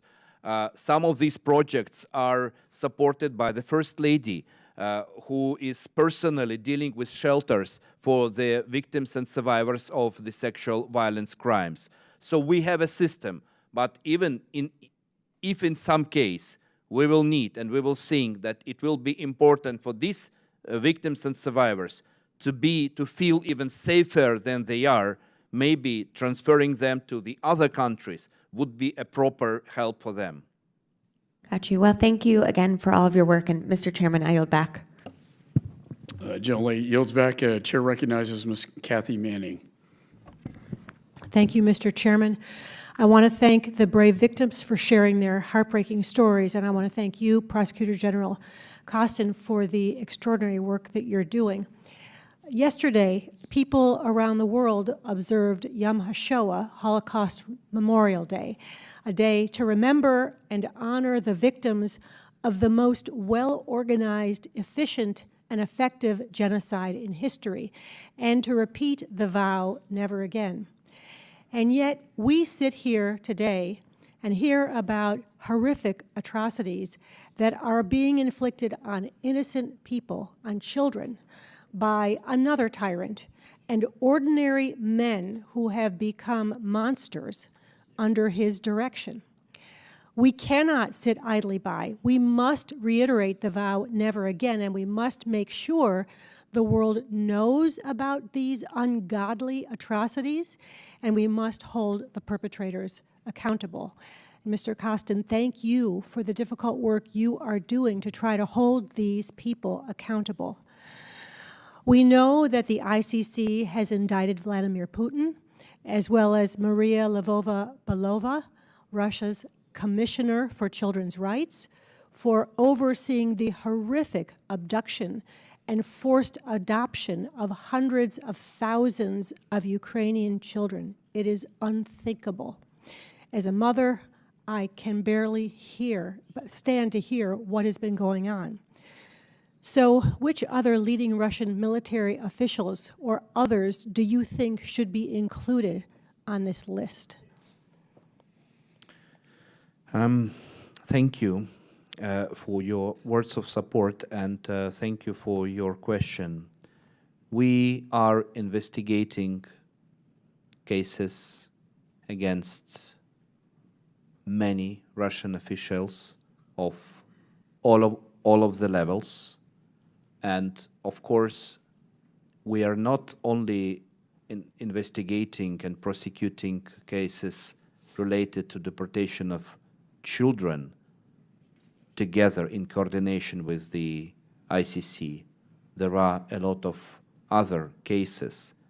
I can't tell you at the moment the names, but for some cases we already reached the commanders of very high level who orchestrated the atrocities committed in Kyiv region, cities like Bucha, who orchestrated and who commanded the missile attacks against civil buildings, multi-storied residential buildings, which caused more than 100 civilians killed in 3 cases. Because we found that these 3 attacks, which were held in Dnipro, the Vinnytsia, Sergeyevka, which is near Odessa, and the M-Store Mall in Kremenchuk, where people were inside the mall at that time, they used the very quite rare type of missile, which is in possession of only one military unit in Russia. And we informed on suspicion the commander of this unit of very high level. So we are going ahead and we are moving. And in this respect, in order to establish the command chain, we extremely need more intelligence information to be used for our cases. Thank you. And we think it's important that everyone who has been part of committing these atrocities be held accountable. Following orders should not be an excuse, and we need to make sure that all of these people are held accountable, and thank you for your work in pursuing that. Mr. Kostin, last June, Attorney General Merrick Garland appointed Eli Rosenbaum, who is well known for tracking down and prosecuting World War II Nazi cases, as head of the new DOJ War Crimes Accountability Team in Ukraine. Can you talk about his cooperation with your office and whether there is precedent for prosecuting those responsible for Russia's unprovoked invasion for the crime of aggression? I'm really grateful for Eli and his team for work they're doing. I would say that my colleagues are in daily contact with Eli and his team. And the experienced professionals from Eli team not only help us with advice, we are also dealing with specific investigation of specific war crimes, not only in relation to Ukrainians, but also against the citizens of the United States. So we are in very close cooperation, and I'm really grateful for Eli and his team for this level of support. Thank you again for all of your extraordinary hard work. We are so appreciative. My time has expired. I yield back. Julie yields back. Chair recognizes Mr. Mills. Thank you, Mr. Chairman. Thank you for your time. I know it's been a very long day. I would like to just kind of ask a few things, if I may, which is, would a decision by the United States to designate the Wagner Group a foreign terrorist organization assist your efforts to hold accountable its members who have committed atrocities in Ukraine and support your efforts? I think I fully support this idea. I have already mentioned this in my address. I think it's not only about holding them accountable for war crimes committed, it's also about to prevent the other potential war crimes which could be committed not only in Ukraine but worldwide. This designation of Wagner Group as an international terrorist organization could help all of us to stop the activity of this organization, which raise a lot of risks, not only to Ukraine, but also to many other countries of the civilized world.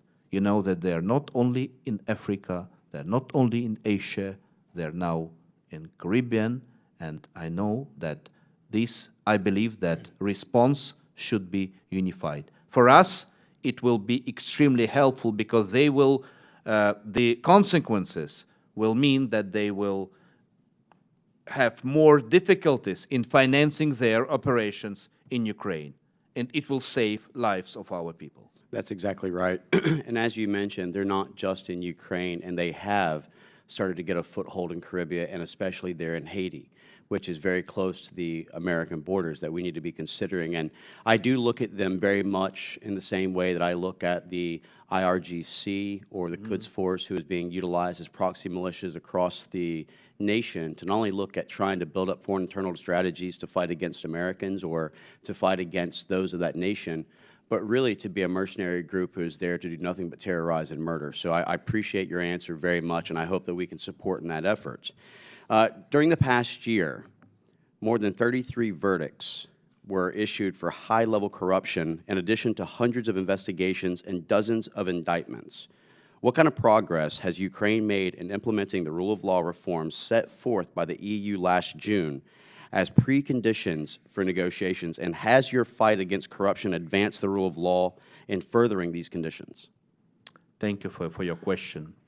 Of course, you know, we have priorities during wartime.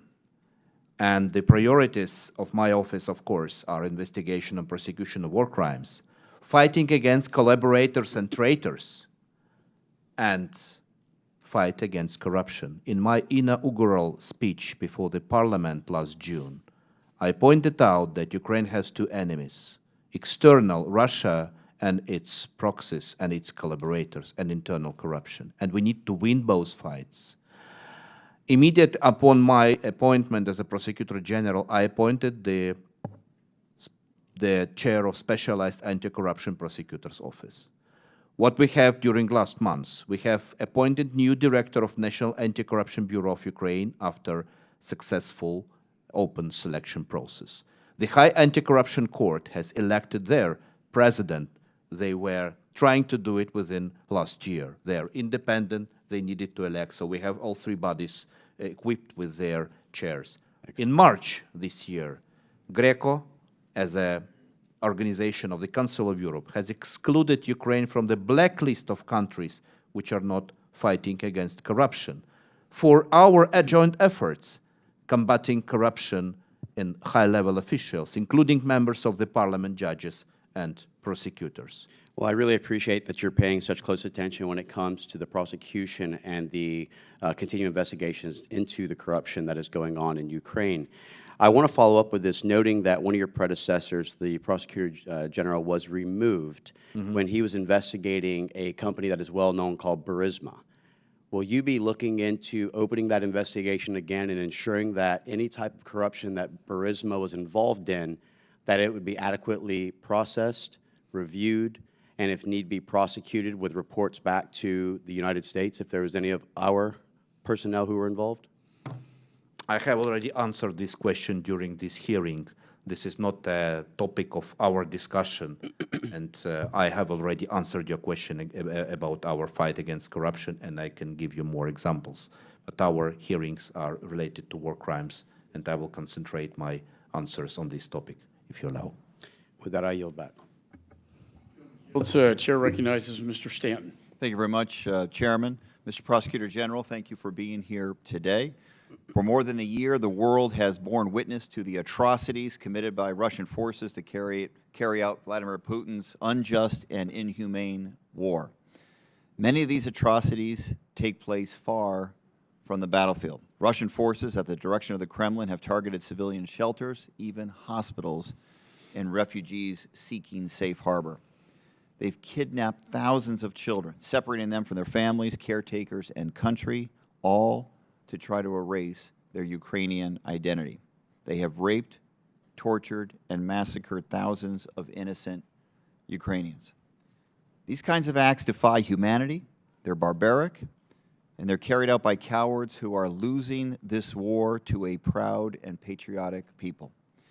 The United States stands with the people of Ukraine who have a right to seek justice for the horrific war crimes committed against them. Without justice, without accountability, there can be no true healing. Mr. Kostin, your office, the Office of Prosecutor General, has identified over 70,000 incidents of war crimes and other atrocities in Ukraine resulting from Russia's invasion. Given the huge scale of the challenge at hand and your finite resources, how do you prioritize which crimes to investigate? Thank you for your question. Of course, we prioritize, and many of the numbers of incidents of war crimes which are registered are the cases where private property is destroyed or damaged. And I encourage people to register these cases, because even if there is a missile attack, and if it could be, like a miracle that no one suffered or no one is killed, but it could be like hundreds of apartments are damaged or destroyed. In order for these people, these civilians, to receive then compensation or reparations, they need to prove that this damage was caused by the war crime. That's why substantial number of these cases are cases about the destroying and damaging of civil property, but prioritizing, of course, the cases where civilians are killed. Of course, all missile attacks. Of course, cases where civilians were tortured, raped, humiliated, forcibly deported. So any type of war crime where civilians harmed are our priority.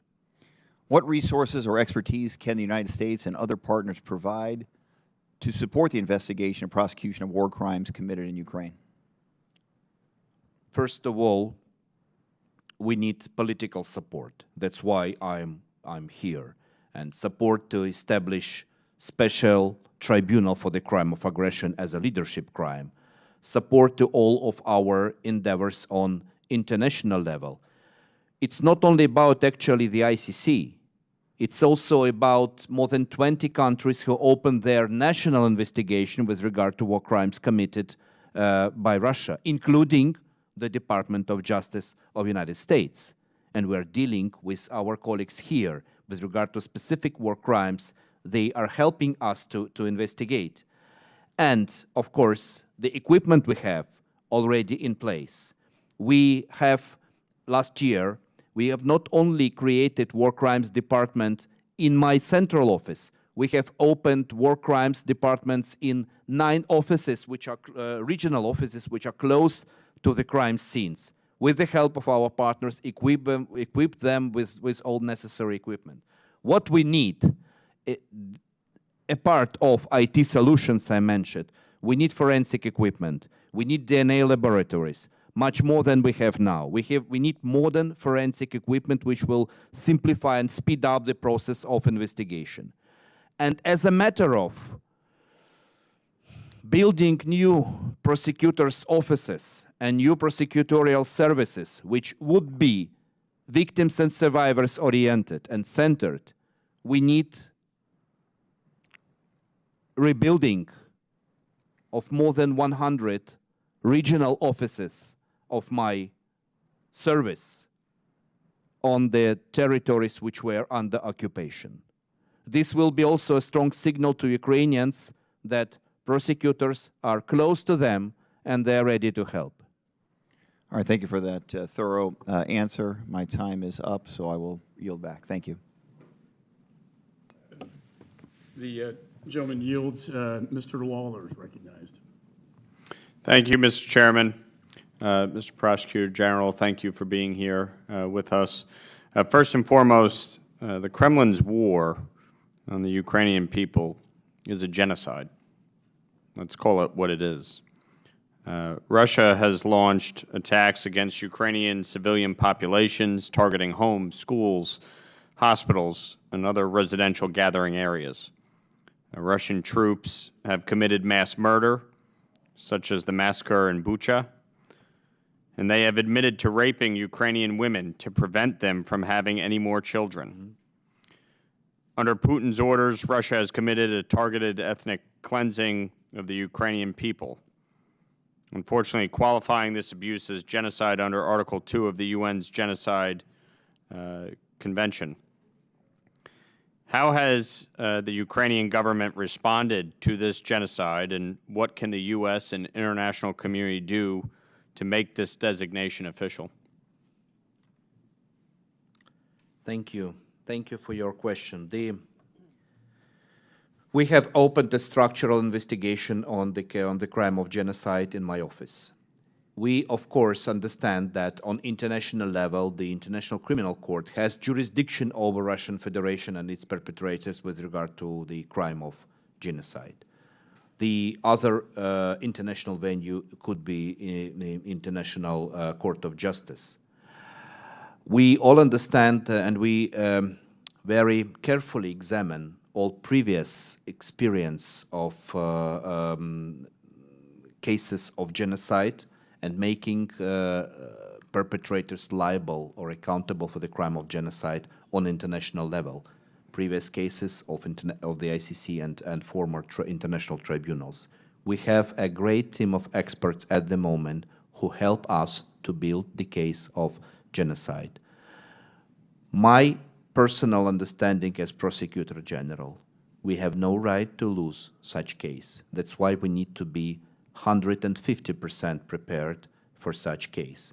For that, we will need a substantial support. First of all, we all understand that we are talking about crime, which is a legal issue. We are talking about evidences, which is the legal issue, and you can help us with collecting these evidences, and your experts are working with us, and they will be more with the support of your agencies.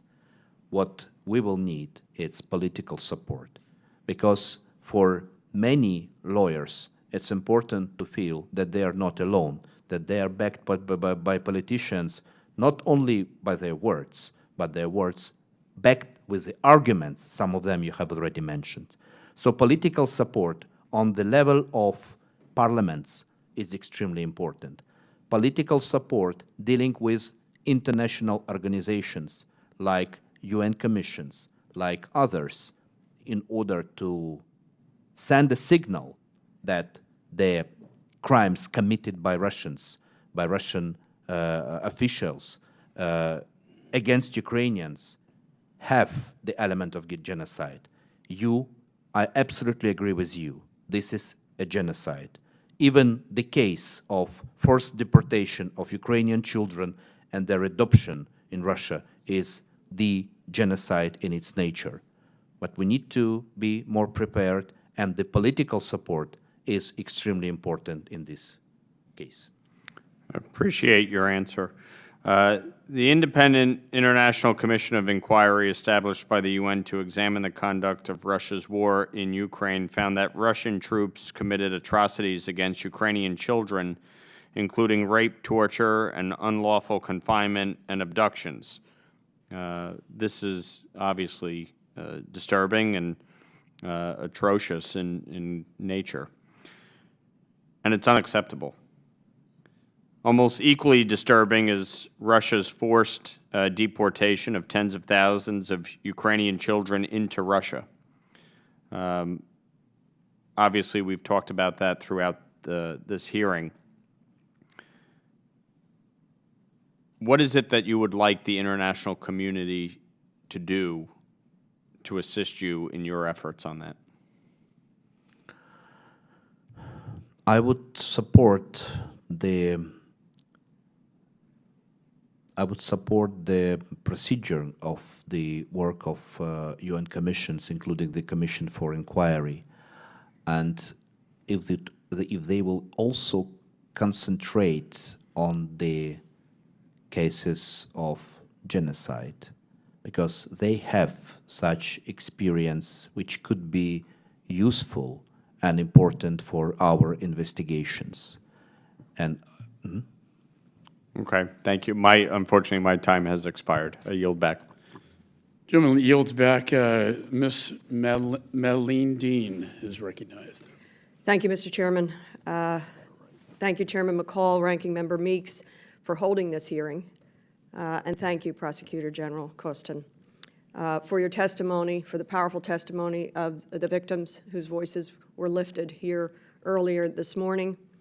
More importantly, thank you for your work and the work of all of your team. We are with you. The United States is with you. And your purpose here is solid, to shine a light on this series of war crimes, that maybe this will be elevated appropriately to be called what it is, genocide. We must be with you. And I'm very proud of the United States for being a part of what is now more than 50 nations, civilized nations who recognize the threat to you, to your civilians, to your soldiers, to your citizens, to your sovereignty is our fight. It is our fight. We use an expression here, Prosecutor General, called "I associate myself" with the words of my colleagues.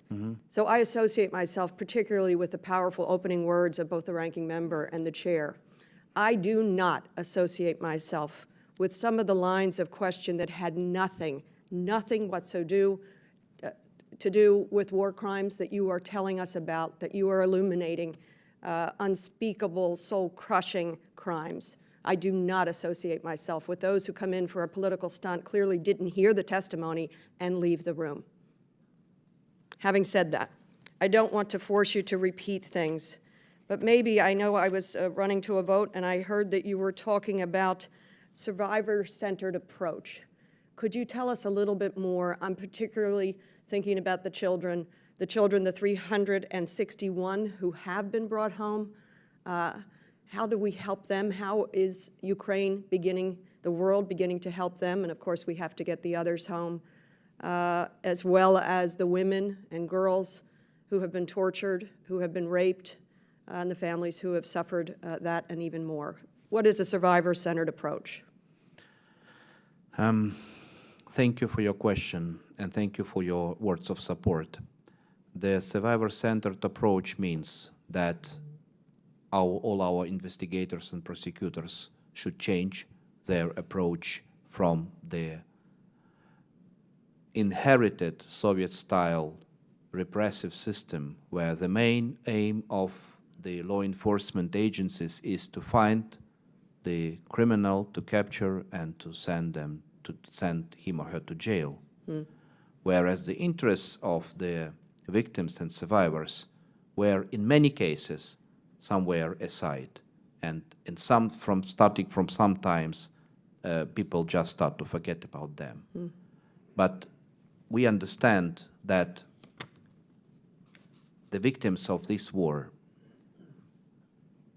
and the stories you heard today, the video which has been shown today, it really opened hearts of any human being in order to help, to support, to assist, to protect them.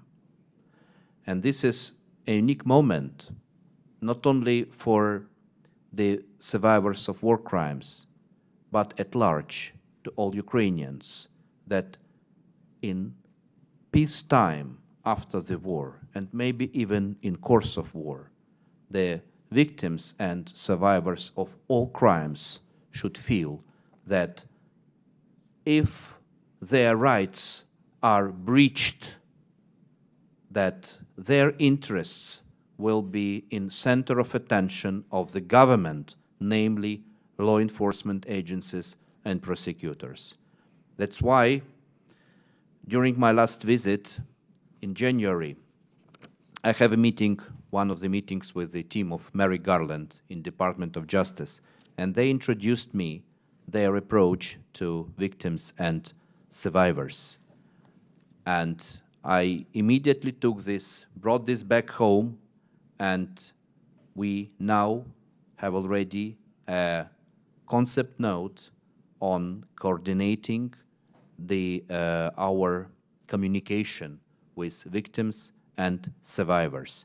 As a pilot project, we will we will use this approach vis-à-vis victims and survivors of war crimes. But my idea is to extend it to all victims and survivors of all crimes, to change the philosophy of criminal justice of Ukraine for the sake of Ukrainian people.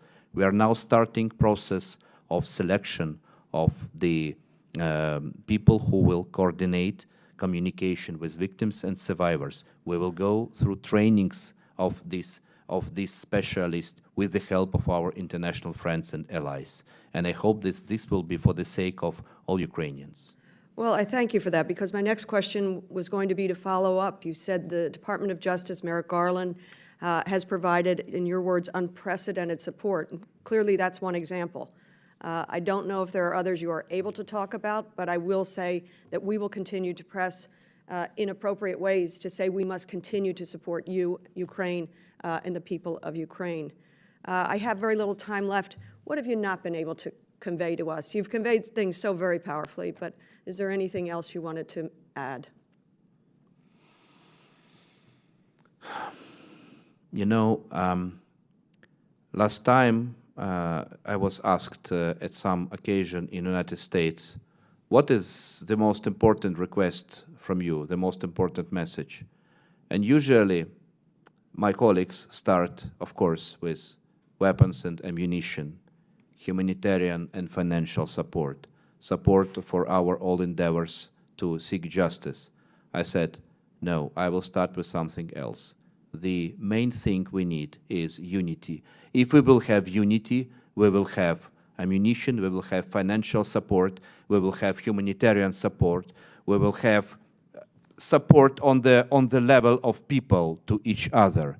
And unity, from my view, means that we will stand together nevertheless, even if we are not 100% satisfied about each other. We will stand together until we win in both of these fights. Fight for our territorial integrity and sovereignty, and fight for justice for all victims and survivors of this war. So my word is unity. Unity. Slava Ukraini. Slava Heroes. Героям слава. Дякую. Thank you. I yield back. Gentleman yields. Chair recognizes Dr. McCormick. Thank you, Mr. Chair. First of all, I really appreciate you being here today. The testimony was moving to me. War is a terrible reality. I just returned from Ukraine about a week ago. I was able to firsthand see the pictures, hear the stories, but there's nothing like hearing from people who have witnessed it firsthand. There's no way I can epitomize what you all have been through firsthand, and the stories that with raw emotion are told in front of us absolutely make an impact. So, and I know that takes a lot of bravery to share that, so thank you for that, for all the witnesses here today. I will say that the evidence that surprised me, though, is just hearing about how it is kind of a genocide, and that Putin is very much aware of this and very much supports it, and very much this has been widespread, not just individual. In every war, there's bad things that happen. We know this just by history.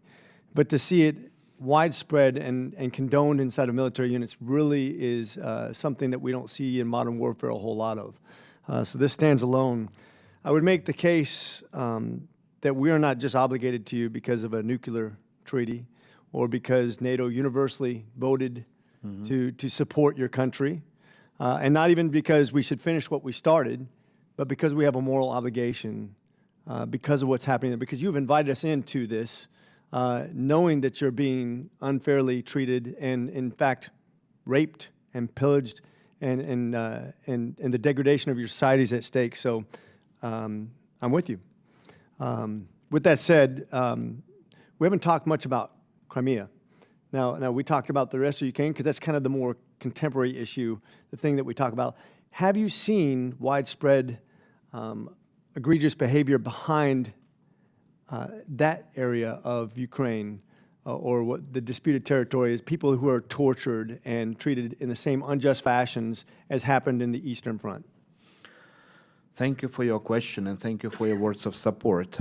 First of all, we have a lot of, I would say, thousands of criminal cases with regard to violation of the human rights of Ukrainian citizens who are still in Crimea. Many of them are representatives of Crimean Tatar population. Many of them are just Ukrainians who don't accept the annexation of Crimea and violation of their rights there. We are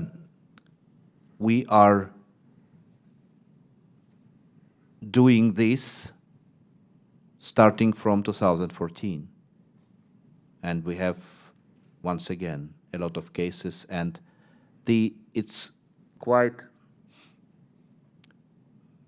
important maybe to note that the quantity of these cases start to rise during last year. So it means that Russian authorities, occupation authorities of Crimea, they also feel probably that the resistance inside the population of Crimea start to raise up. Maybe because our people who are awaiting return and reintegration, reunification of Crimea with Ukraine and liberation actually of Crimea from Russian occupation forces, maybe they start to feel that this liberation is close. Okay, thank you. A follow-on question. It's obvious that Iran is involved in this now, and that they're supplying drones to Russia with significant harm to the civilian population as well. As a matter of fact, I know they targeted power. I know they targeted things that support the civilians and actually directly injured civilians. What is the real impact, do you think, of players outside of Russia who are supporting Russia and their impact on things that are terrifying to the civilian populace of Ukraine? I would say it's direct linkage, because my belief is that without this number of drones which Russia received from Iran, they couldn't execute so massive attacks on critical civil infrastructure from autumn through all winter, trying to terrorize Ukrainian population throughout the country, very far from the active battlefield, to terrorize it, to starve and to freeze. So unfortunately, the impact is direct, and the Iranian drones really caused a lot of damage to Ukraine. Now, with more air defense system, we see that our air defense is more efficient. The last case, which was like yesterday, Odessa, my native city. So our reports was that from 12 drones, 10 were shot. Yes, so this is a good statistics, but on the other side, 2 were hit. So I think that it's important on international level to stop this potential supply. And there is also another angle of this drones history. They are so simple in production. They are so cheap that they should be in center of attention of all of the countries in order not to be used, for instance, for terrorist attacks. Thank you. I'm out of time, but be strong. Slava Ukraine. Героям слава. Дякую. Gentleman yields. Chair recognizes Mr. Crow. Thank you, Mr. Chairman. And Prosecutor General, thank you for your testimony today. You have outlined a series of just shocking crimes against humanity, against the Ukrainian people. The kidnapping of tens of thousands of Ukrainian children and their indoctrination in prison camps, the rape and torture of women, the targeting of electrical and water infrastructure to starve and to freeze the Ukrainian people, the use of torture of prisoners, mass executions of civilians, and on and on. These are war crimes. They are genocide. I join my colleagues in calling it what it is.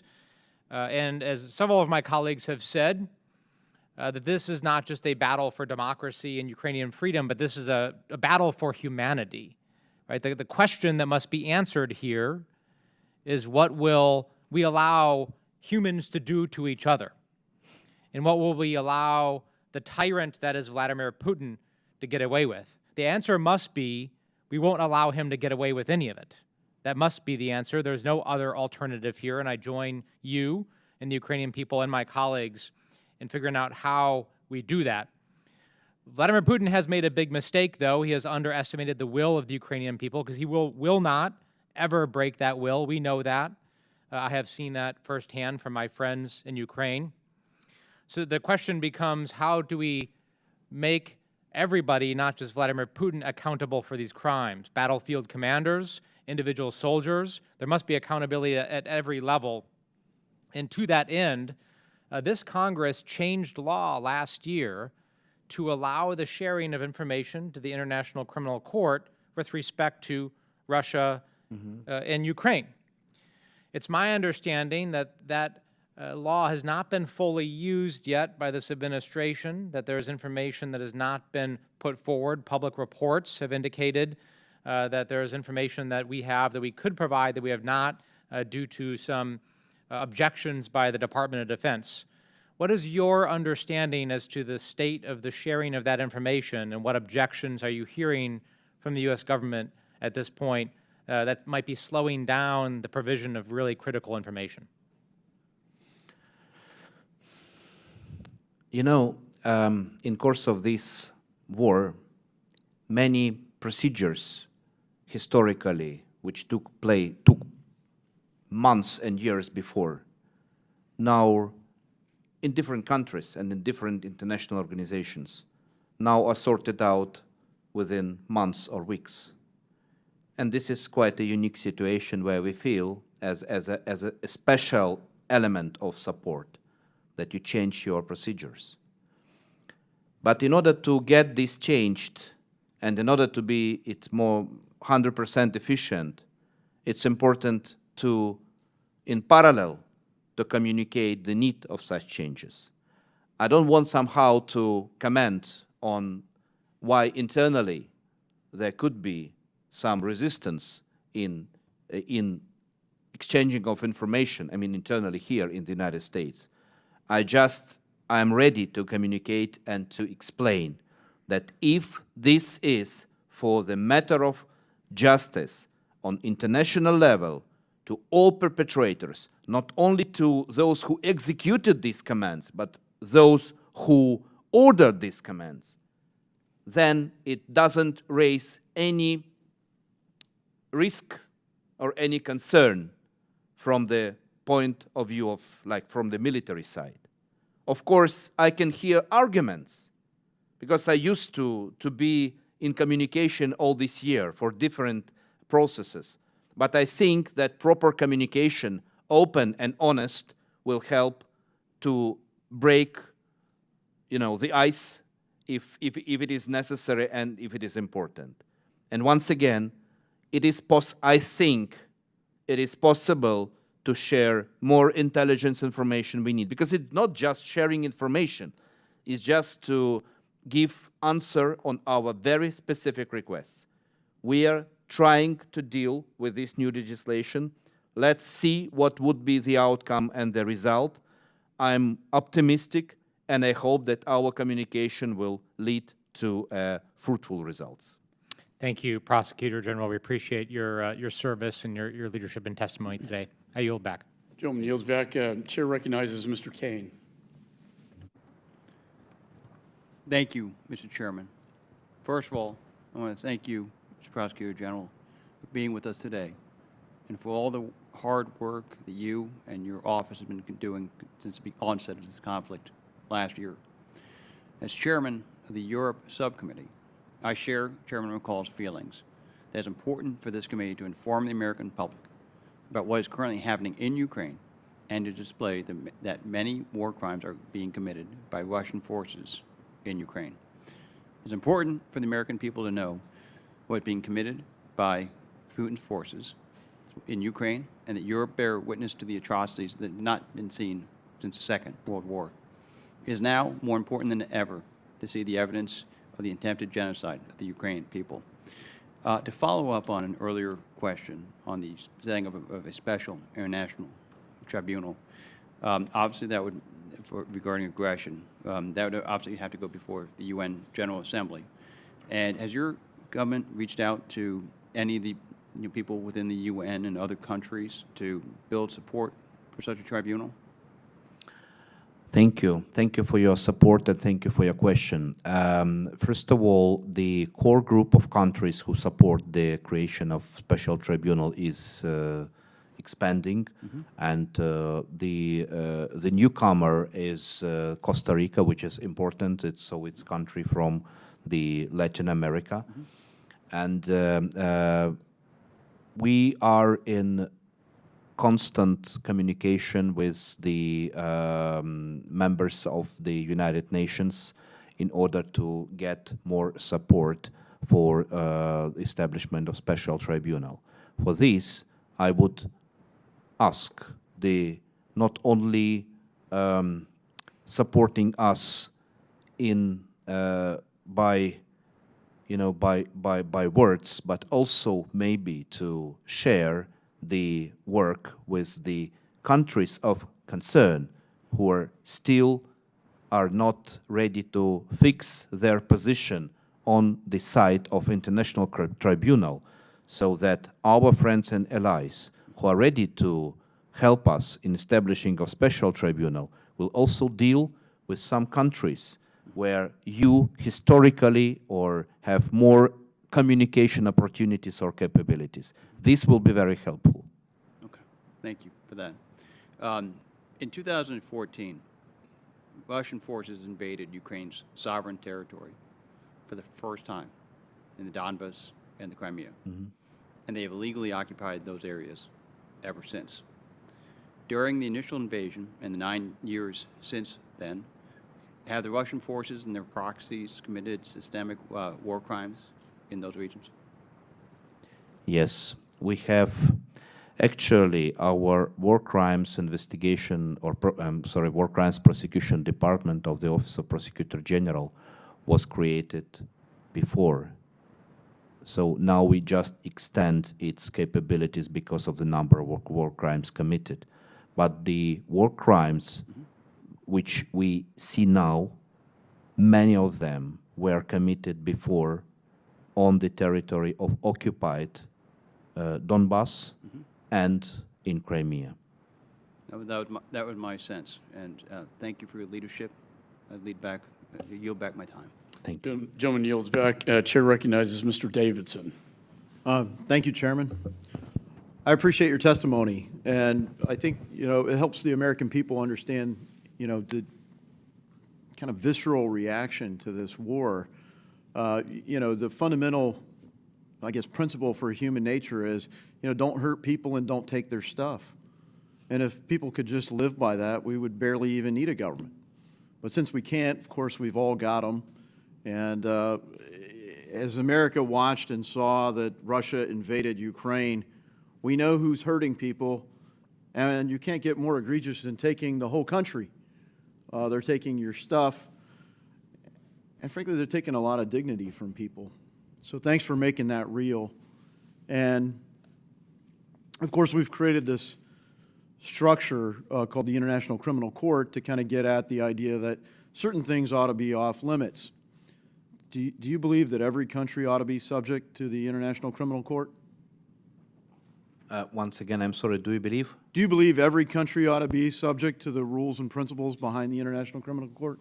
I think, that it's a sovereign right of any country to take such a decision.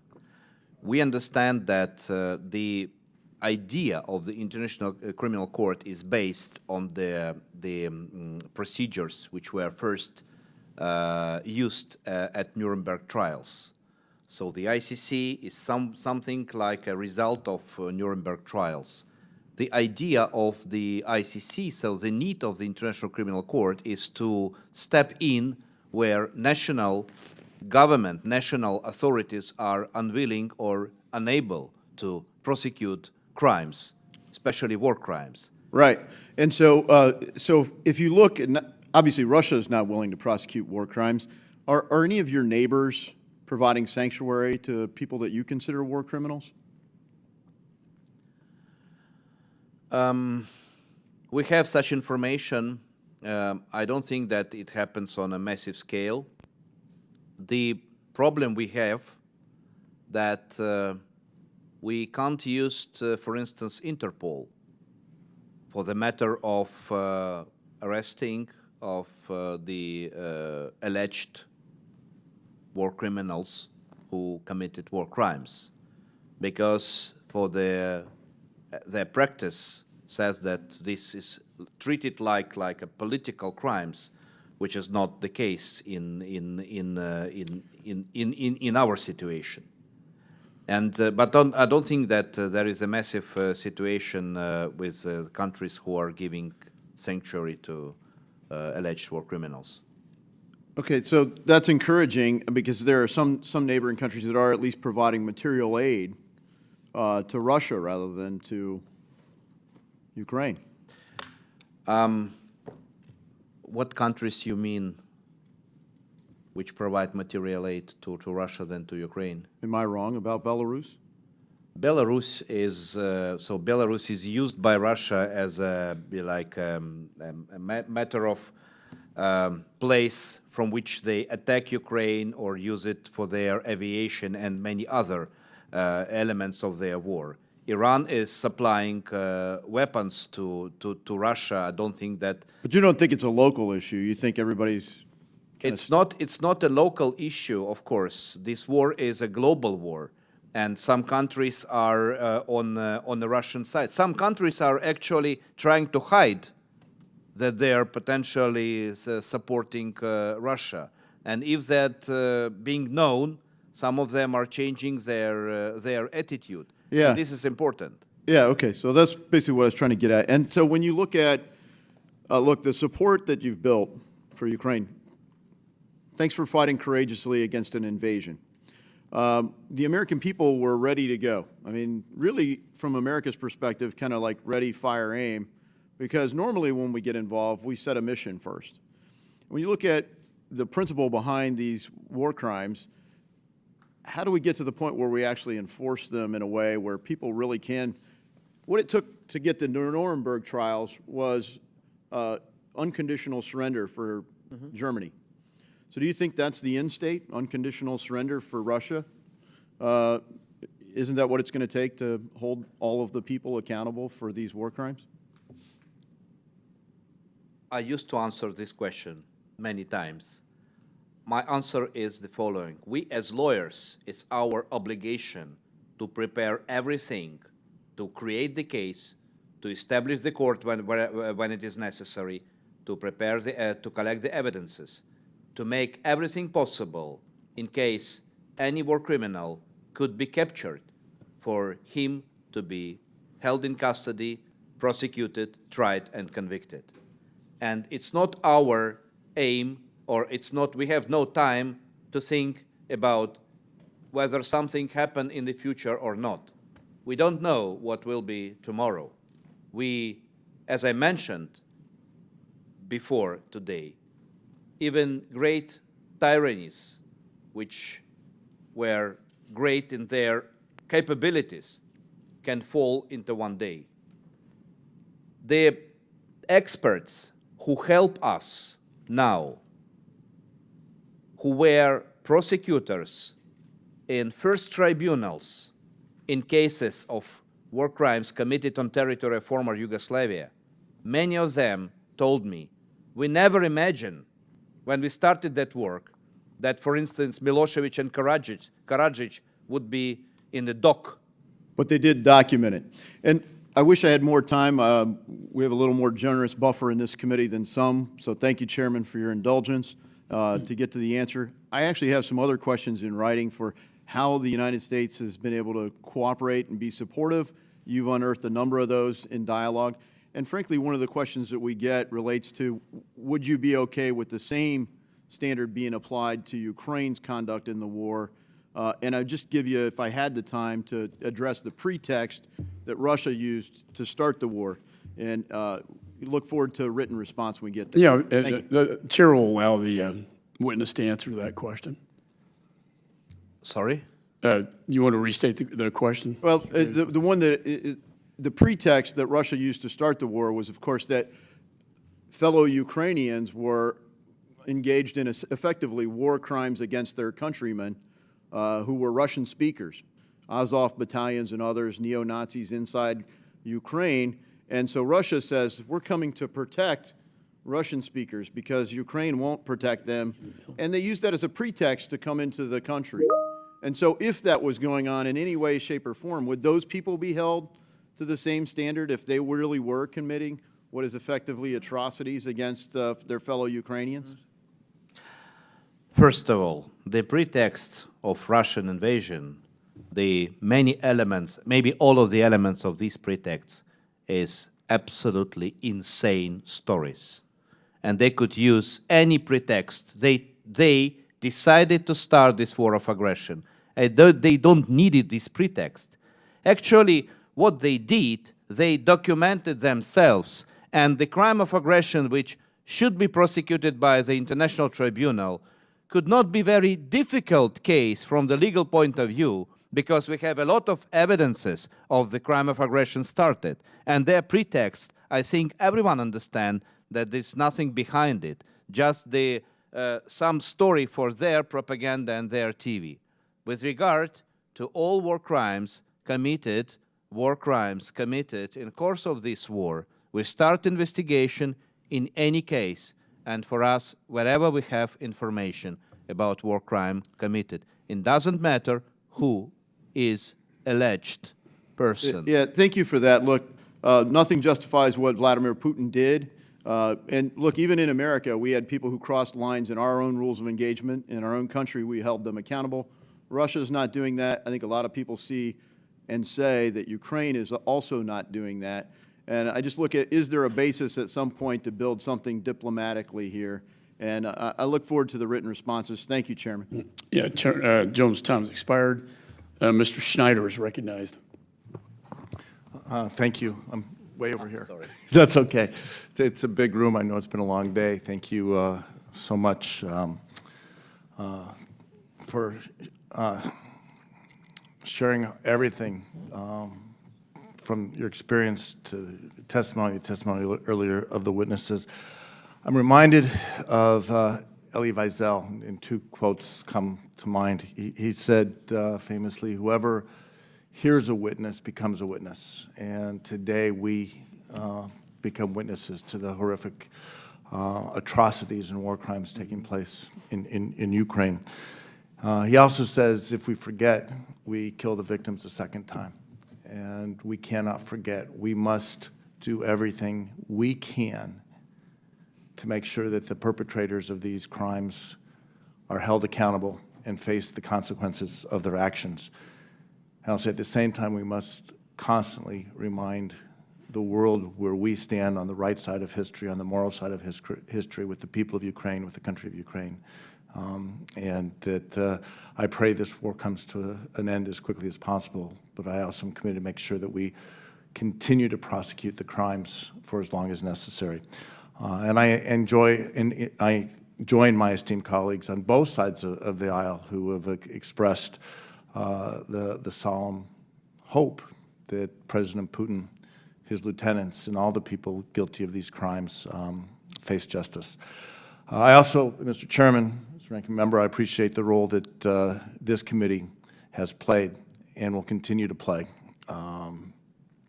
in shedding light on these atrocities and the work you do and the witnesses coming here. This will not be, I suspect, the last time we talk about this. I'm also pleased that last month the International Criminal Court did announce charges against Putin and issued an arrest warrant for him. For this to be effective, I think the testimony, the satellite images, the myriad of materials collected have to be retained, have to be stored, and be available to establish guilt. No doubt in my mind that Putin is guilty, that we will be able to prove his guilt. But with so many crimes, I know it's crucial that your office and the international community keep track. It is easy to say, to use terms such as countless, inconceivable. we have to count, and we have to make sure that the world understands and comes to the conception of what has happened. So to that end, in a little bit of time left, Mr. Prosecutor General, what are you doing? How can we in the United States best help to make sure that the evidence is collected appropriately, the chains of custody are preserved effectively, records are maintained, so that when the time comes, when Putin and his cronies face trial, they won't be able to say, this isn't true, this didn't happen. The evidence will be presented, it will be overwhelming, and it will be substantiated. Thank you. Thank you for your support, and thank you for your question. First of all, we are working in a very structural way. My head of my war crimes prosecution department, Yuri Belausov, he just yesterday reported to me that they have finalized strategy of investigation and prosecution of war crimes, which is created at wartime by our investigators, prosecutors, but with all international projects involved, especially Atrocity Crimes Advisory Group, which is created with the help of US government, together with UK and EU colleagues, and together with non-governmental organizations involved. And this is a strategic document. So we are not only dealing with specific cases. We help ourselves, with the help of our partners, to structure the work of our department, of our prosecutors and investigators. We also have constant or permanent sets of trainings, not only held in Ukraine, but also abroad, with the help of our partners, to raise the level of our prosecutors and investigators, because they need to meet the highest criteria, which I think could be met either in courts of United States, United Kingdom, European countries, or the ICC. Because we all understand, my word to my prosecutors, every case, every evidence you collect, you need to think about that this evidence could be used at the International Criminal Court, which has very high standards. And you need to be very careful in documenting these evidences, because we don't have a right to lose any case. So I am absolutely with you, and your question is extremely important to highlight the necessity of the high quality of evidence collected. This is my primary task. We are backed and supported by all international projects of support and national prosecution authorities who are helpful to us to train our prosecutors and investigators to meet these criteria. But I also wanted to say one word. You know, you mentioned the statistics, you mentioned the figures. These hearings today, it's not about the figures, it's about real lives. We all need to come back to real destinies, to real people who are the victims and survivors of this war. And behind every figure are people's lives. We need not to forget about it. Thank you. That is so important. This is a crime against humanity, and the world will hold Russia and Putin to account.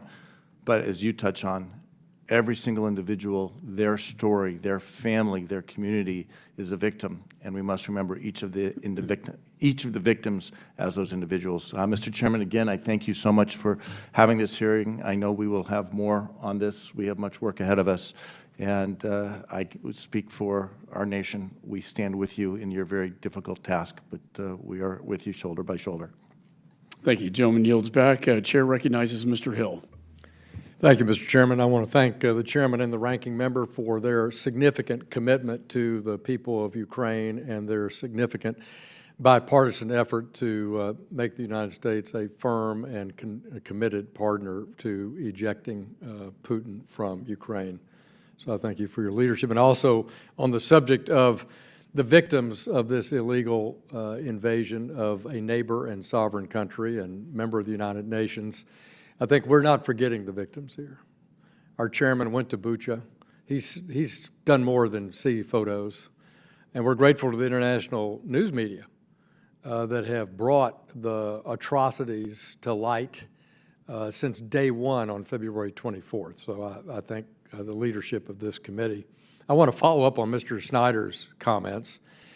In 2016, the United Nations, in a General Assembly vote, established the mechanism, technically the International Impartial Independent Mechanism to investigate war crimes in Syria. It's been, I think, quite successful in storing evidence, documenting that evidence, some most sensational, things like the Caesar photos, for example, and convictions have now been taking place in Europe, including recently in Germany. And the UN has formed a mechanism to back up evidence storage for Ukraine. Is that correct? Has the UN General Assembly set up a similar mechanism for documentation of war crimes in Ukraine? It's very important and to mention, it's a matter of tribute to and respect to all of my prosecutors and investigators, is that Ukraine, which is very different from Syria, Ukraine from the very first day of full-scale invasion ensured, under the leadership of President Zelensky, that all state authorities were fully operational from the very first day of war. Even some of them were relocated from Kiev, but they were fully operational. That's why we started investigation and prosecution of war crimes from the very first day. And in order to ensure secure storage of the evidences, I applied last year to our partners, and we received first assistance from European Commission, who secured for us, who supplied for us quite huge servers in order not only to save, but also to duplicate, yes? Duplicate, yeah. Yes, duplicate the evidences of war crimes committed. We have also other instrument now in place, which is under the auspices of Eurojust in The Hague. This is a very interesting element. It's called CSED, Core International Crime Exchange Database.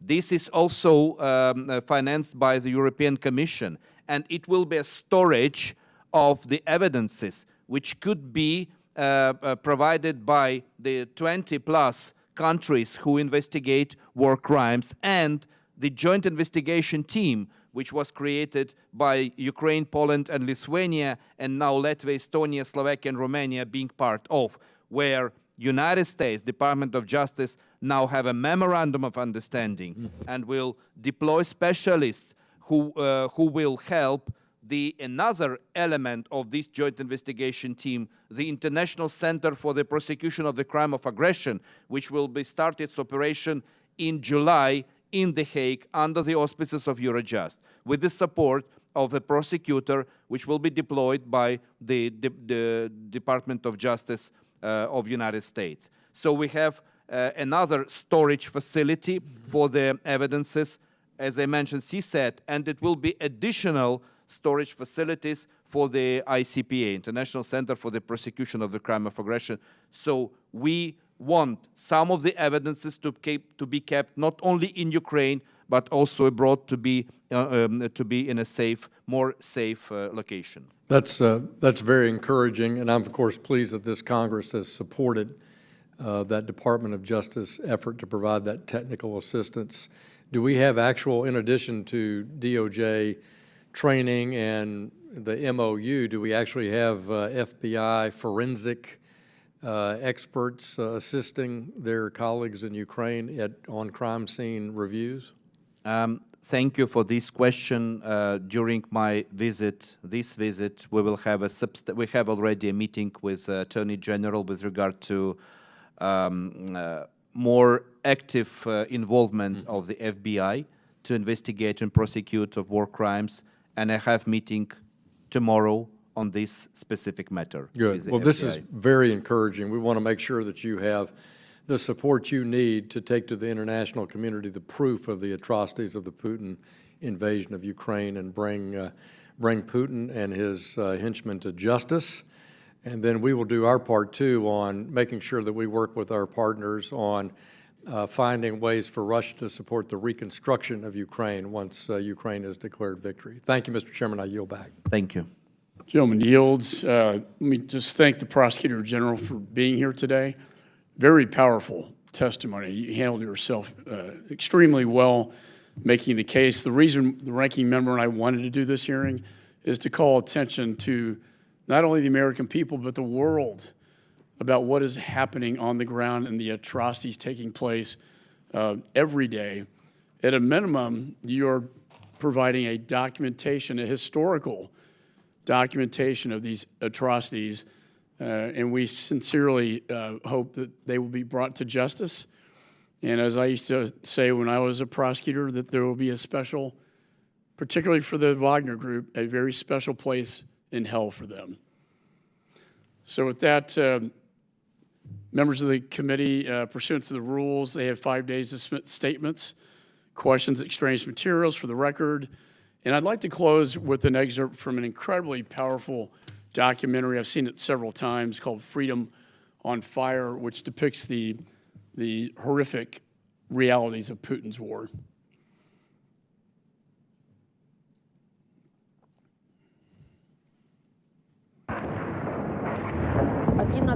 Числа 11 марта, когда уже сильные обстрелы начались, мы практически под обстрелами бежали из дому в сторону драмтеатра. Спрашивали, куда нам. Нам военные посоветовали идти в драмтеатр, бомбоубежище. Мы туда пришли 11 числа. Я, мой муж, сын с невесткой, 2 деток ихних. Нас поселили на 2-м этаже в комнате.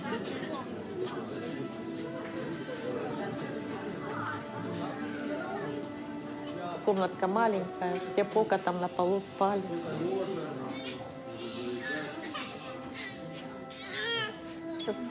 Числа утром сын мой пришел и говорит, давайте-ка, наверное, перебирайтесь в подвал со 2-го этажа.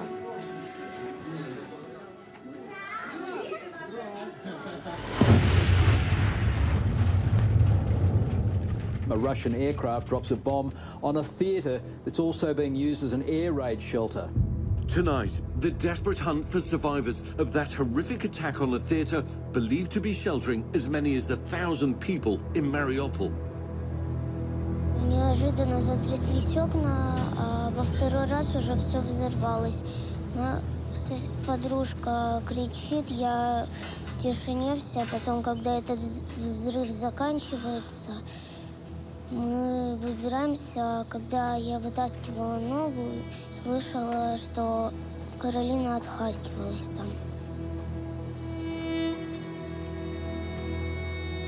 И когда этот взрыв произошел, нас засыпало. Но мы с мужем вылезли. Соседка кричит, Ира, там дети на 2-м этаже. Мы как забегаем, а эта комната не один. 3-й этаж на них упал. Я кричала, Каролина... Моя сестричка.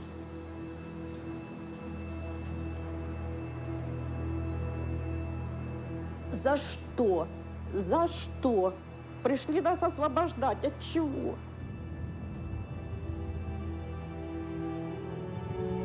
От жизни освободили, от жилья освободили, от работы освободили, от всего освободили.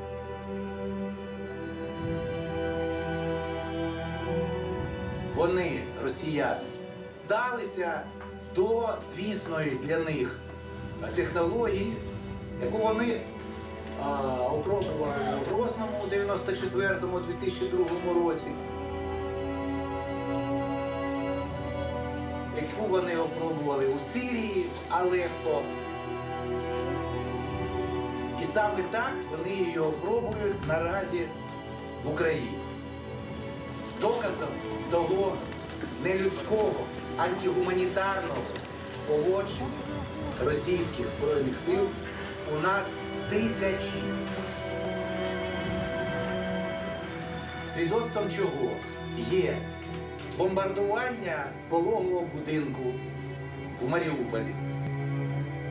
Весь світ бачив, як 16-роженець ледь евакуювали відтуди.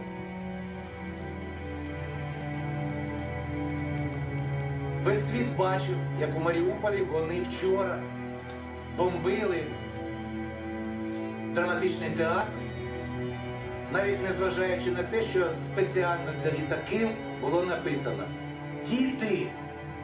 Весь світ бачить, що вони не люді. Вони беруть у заручники цивільне населення.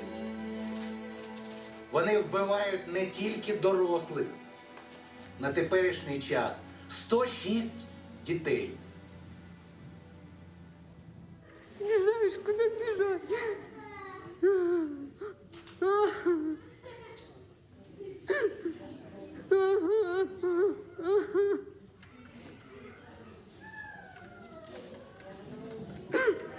Кто нам детей вернет? Кто?